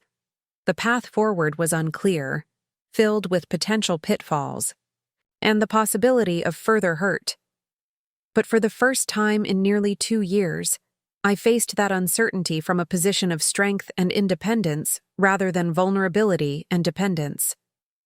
"I should get back to the office," Derek said finally. "The Westridge paperwork needs to be finalized by 5. I nodded. "Go." "And Derek?" I meant what I said about supporting Future Fund's mission. If the company stays true to that vision, actually helping ordinary people achieve financial security, I'll be its biggest advocate. Something shifted in Derek's expression. Then, a flicker of the idealistic young man who had first described his business concept to me 3 years ago, eyes bright with the possibility of creating something meaningful. "I haven't forgotten why we started this," he said quietly. "Sometimes the means overtake the ends, but the mission, that hasn't changed." As I watched him walk to his car, I felt a complex mixture of emotions. Relief that the immediate battle was won, sadness for the relationship damage, cautious, hope that perhaps with time and boundaries, some healing might be possible. For now, though, I had reclaimed what mattered most: my financial independence, my dignity, my right to make my own choices. I'd withdrawn my investment from my son's control while securing proper recognition for my contribution to his business. I'd established clear boundaries that could not be crossed again without serious consequences. Standing in that parking lot, keys in hand, credit cards newly in my name only, bank accounts under my sole control, I felt something I hadn't experienced in nearly 2 years. The quiet confidence of a woman who had faced a difficult truth, stood her ground, and emerged stronger for it. I was Barbara Wilson again. Not just Derek's mother, not just Robert's widow, not just a source of funding, or an object of control, but a whole person with her own identity, her own authority, her own financial autonomy. As I drove home, I made an impulsive detour to the art supply store listed on my watercolor class supply sheet. I would buy the materials today, prepare for the class that was still weeks away, perhaps even try a few simple exercises on my own, before formal instruction began. Because that's what financial independence meant, in the end. Not just control of accounts and statements and credit cards, but the freedom to make choices, large and small, without justification or permission. The freedom to buy art supplies on a Tuesday afternoon simply because I wanted to learn something new. The freedom to live my life on my own terms, honoring Robert's memory while creating new experiences of my own. And no one, not even my own son, would ever take that freedom from me again. 3 months passed in a blur of quiet transformation. Spring deepened into summer, my garden flourished with new plantings, and my watercolor skills progressed from awkward beginnings to occasional moments of genuine beauty. Mr. Chen, my instructor, had a gift for drawing out each student's unique style rather than imposing technical perfection. The emotion matters more than the execution, he often told us, his soft voice carrying wisdom earned through decades of artistic practice. I'd prepared myself for Derek to test the boundaries we'd established, perhaps making subtle attempts to regain some measure of financial oversight in my life. But to my surprise, he maintained a respectful distance from my finances. Our relationship remained fragile, marked by careful conversation during the 2 investor events I'd attended. As promised, we were cordial, but not close, the kind of surface politeness that masked deeper uncertainties about whether true reconciliation was possible. Vanessa, however, had become an unexpected ally. After our confrontation with Derek, she'd begun her own quiet campaign for financial independence within their marriage. She'd opened separate accounts, insisted on greater transparency in their joint finances, and enrolled in a financial management course at the community college. Derek had resisted initially but ultimately yielded, perhaps recognizing that the alternative might be losing her entirely. "He's trying," she told me during one of our occasional lunch meetings. "Not always succeeding, but trying. The boundaries make him uncomfortable, but he's learning to respect them." I nodded, understanding exactly what she meant. It's a process for all of us. Breaking established patterns takes time. One warm July afternoon, Carol and I were enjoying iced tea on my back patio when she noticed a stack of real estate listings on the side table. "Barbara," she said, surprise evident in her voice, "are you thinking of moving?" I smiled, gathering the listings into a neater pile. "Just exploring options. Now that I'm fully in control of my finances again, I'm reassessing everything, including whether this house still makes sense for me." Carol's eyebrows rose. "But I thought keeping the house was a major point of contention with Derek.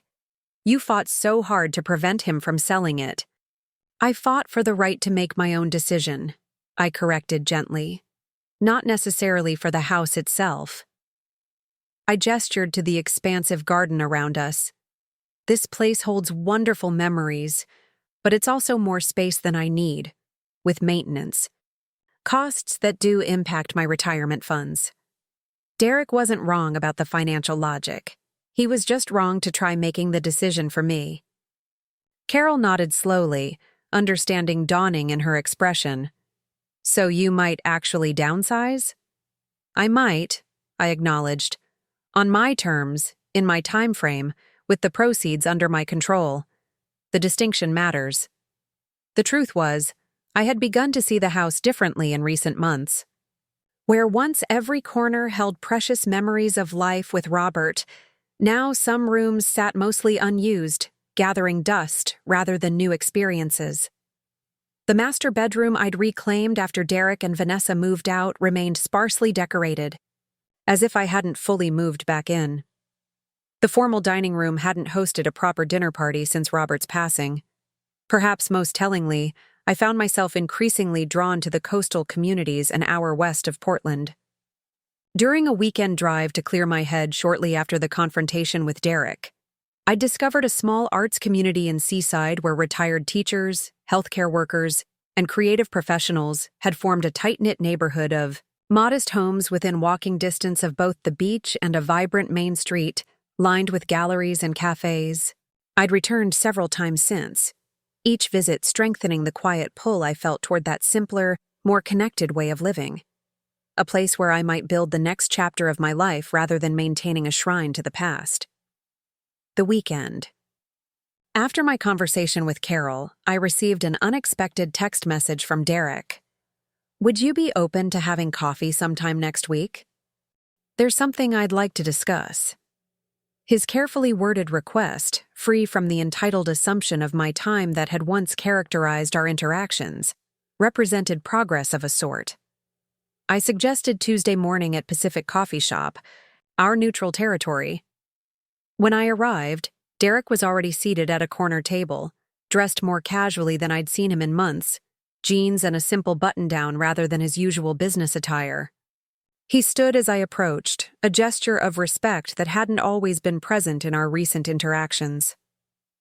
"Mom," he greeted me, his expression a mixture of determination and uncertainty. "Thank you for coming." "Of course," I replied, setting my purse on an empty chair and signaling to the server. After ordering our drinks, his usual complicated espresso concoction, my simple tea, Derek cleared his throat. "I've been doing a lot of thinking over the past few months," he began, "about our relationship, about my behavior, about patterns. I've developed that aren't healthy." I nodded, waiting for him to continue. "Vanessa suggested I talk to someone professionally," he said, the admission clearly difficult for him. "A therapist who specializes in control issues and family dynamics. I've been seeing Dr. Brenner for about 6 weeks now." This was unexpected. Derek had always dismissed therapy as unnecessary emotional indulgence for people who lacked the discipline to solve their own problems. "That takes courage," I said sincerely, "both to recognize the need and to act on it." He shrugged, uncomfortable with the praise. It was that, or lose my marriage. Vanessa made it pretty clear those were the options. Still, I persisted, many people would choose denial over growth, even at that cost. Our drinks arrived, providing a momentary respite from the intensity of the conversation.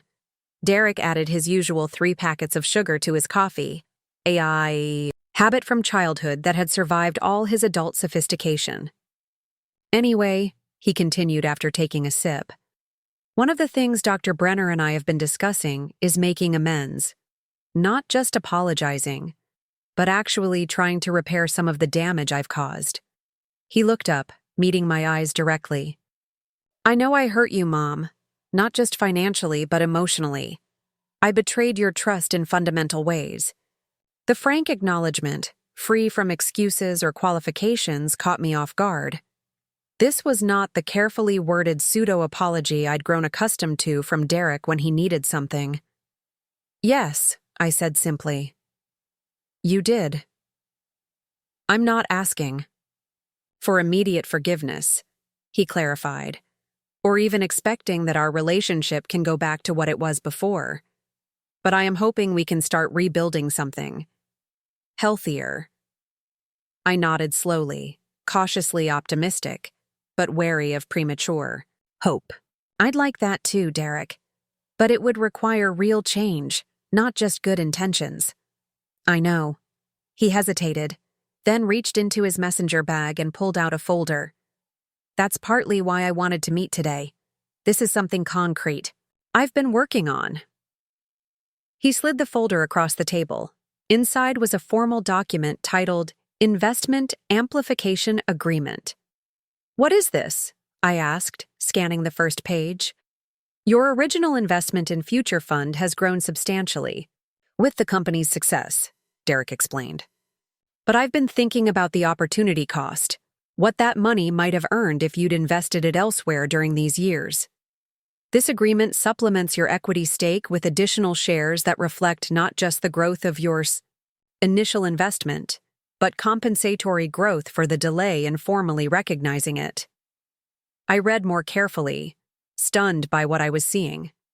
The document increased my equity from 5% to 7%, representing a significant additional value given the company's current valuation following the Withdrew investment.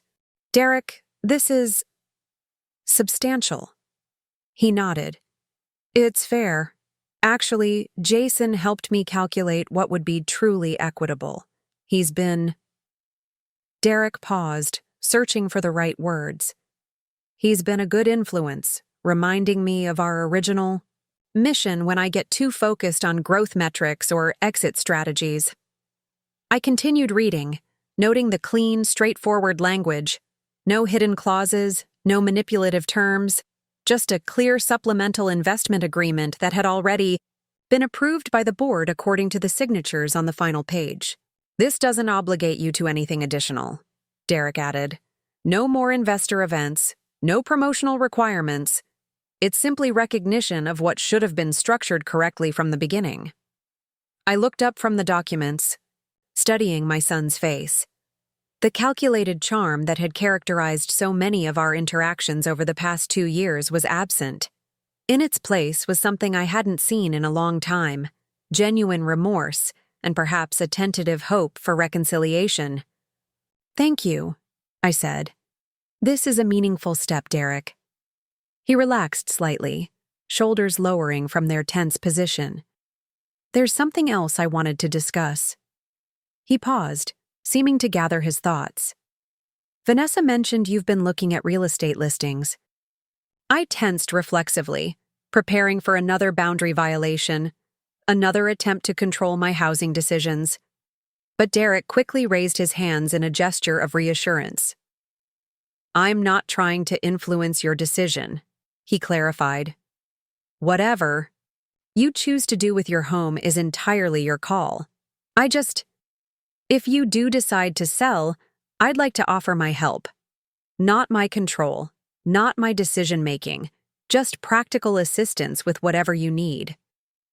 The distinction, help versus control, was precisely what I'd tried to explain to him months ago. The fact that he now articulated it himself suggested genuine reflection rather than strategic compliance. I appreciate that offer, I said carefully. I am considering a change, though I haven't made any definite decisions. Derek nodded. Vanessa mentioned you've visited Seaside several times. I have, I acknowledged. There's a small arts community there that appeals to me. It seems like a good fit for you, he said, especially with your watercolor classes going so well.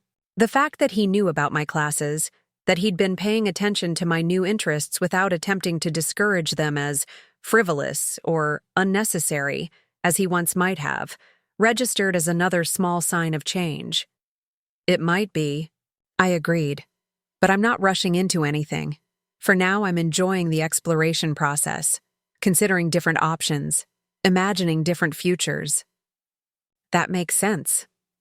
Derek hesitated, then added, Whatever you decide, I want you to know I support your choices. I haven't always demonstrated that, but I'm working on it. We finished our coffee in relative comfort, discussing future funds, progress, Vanessa's growing confidence in financial matters, and even my watercolor projects. Not the easy warmth of our relationship before his controlling behavior began, but not the tense, calculated exchanges of recent months either. Something new, something cautiously evolving. As we prepared to leave, Derek paused. Mom, there's one more thing. Jason and I have been developing a new educational component for Future Fund, a series of financial literacy workshops designed specifically for seniors. Given your background in education, we thought, well, would you consider reviewing the curriculum, strictly as a consultant with proper compensation for your time, no obligation?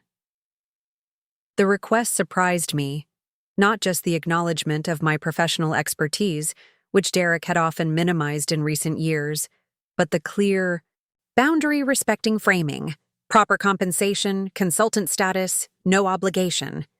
I'd be interested in learning more, I said. Send me the materials and proposed terms, and I'll consider it. Derek nodded, genuine pleasure lighting his features. Great. I'll have them sent over this week.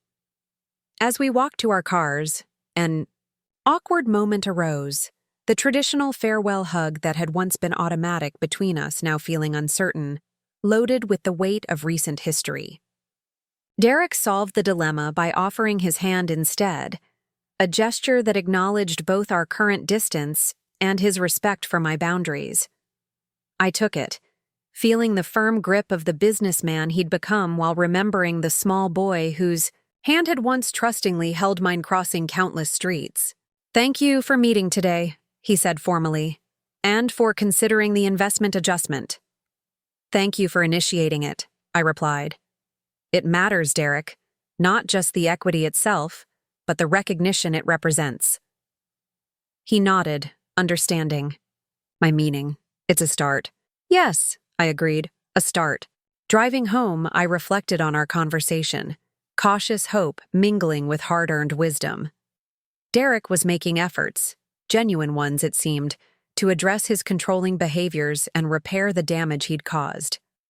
The investment adjustment, his respect for my housing exploration, his acknowledgement of my professional expertise, all represented meaningful steps toward healthier interaction. But I remembered Elaine's warning that establishing boundaries would be an ongoing process, not a one-time event. Trust, once broken, could not be instantly restored, even with sincere apologies and concrete amends. It would take time, consistency, continued respect for established boundaries before I could fully relax my vigilance. The next morning, I called a realtor recommended by one of my watercolor classmates, a woman who specialized in helping seniors transition to new living situations. I wasn't ready to list my home yet, but I wanted professional guidance as I explored options in Seaside. I'd like to look at properties in the Cove area, I explained. Small homes, ideally walking distance to both the beach and the arts district. I know exactly the type of property you're looking for, she assured me. When would you like to schedule some viewings? I thought about my calendar, the financial literacy curriculum Derek would be sending for review, my twice-weekly watercolor, classes, lunch with Carol, a planned day trip with Vanessa to visit a gallery featuring some of Mr. Chen's work. Next Tuesday would work well, I decided. I'll drive out in the morning. After ending the call, I spent some time in my garden, deadheading roses and pulling the occasional weed. The Japanese maple Robert had planted was in its summer glory, leaves a deep burgundy against the blue sky. I felt a momentary pang at the thought of leaving this tree behind, of entrusting it to new caretakers. But as I worked, I realized something important. The memories associated with this tree, Robert's joy in planting it, our shared delight as it grew, the countless mornings we'd enjoyed coffee beneath its spreading branches, those memories weren't contained in the tree itself. They lived within me, transportable to any new location, any new chapter I might create. My phone chimed with a text message from the gallery owner in Seaside. Just received new watercolor set you asked about. Reserved for you, no rush. Smiled, picturing the professional-grade paints and brushes I'd admired during my last visit. An investment in my developing artistic practice that I'd decided to make once I'd determined whether the move to Seaside was right for me. The decision to purchase that watercolor set, like the decision to explore coastal properties, to consider consulting on Future Fund's educational curriculum, to cautiously rebuild a healthier relationship with my son, each represented something profound that had been restored to me through the difficult confrontation 3 months ago.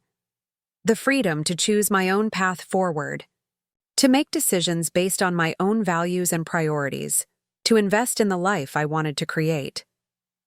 The credit cards Derek had once monitored now reflected my choices, not his approval. The bank accounts he had once controlled now supported my priorities, not his judgment of what was necessary or appropriate for a woman my age. The home he had secretly planned to sell might indeed be sold, but on my timeline, through my decision-making process, with the proceeds supporting my next chapter rather than his definition of what that chapter should be. Financial independence had restored much more than monetary autonomy. It had returned my sense of self, my dignity, my right to self-determination. The path forward wasn't entirely clear. Relationships still needed healing, trust still needed rebuilding, new ventures still needed exploration, but it was my path to navigate, guided by my own wisdom and experience rather than someone else's control. I gathered my gardening tools and headed inside, already mentally planning what to pack for my upcoming trip to Seaside. Whatever the future held, a coastal cottage filled with artwork, a consulting role sharing educational expertise, a gradually healing relationship with my son, I would face it from a position of strength, independence, and hard-won wisdom about the importance of maintaining both financial autonomy and healthy boundaries with those we love. Up next, you've got 2 more standout stories right on your screen. If this one hit the mark, you won't want to pass these up. Just click and check them out.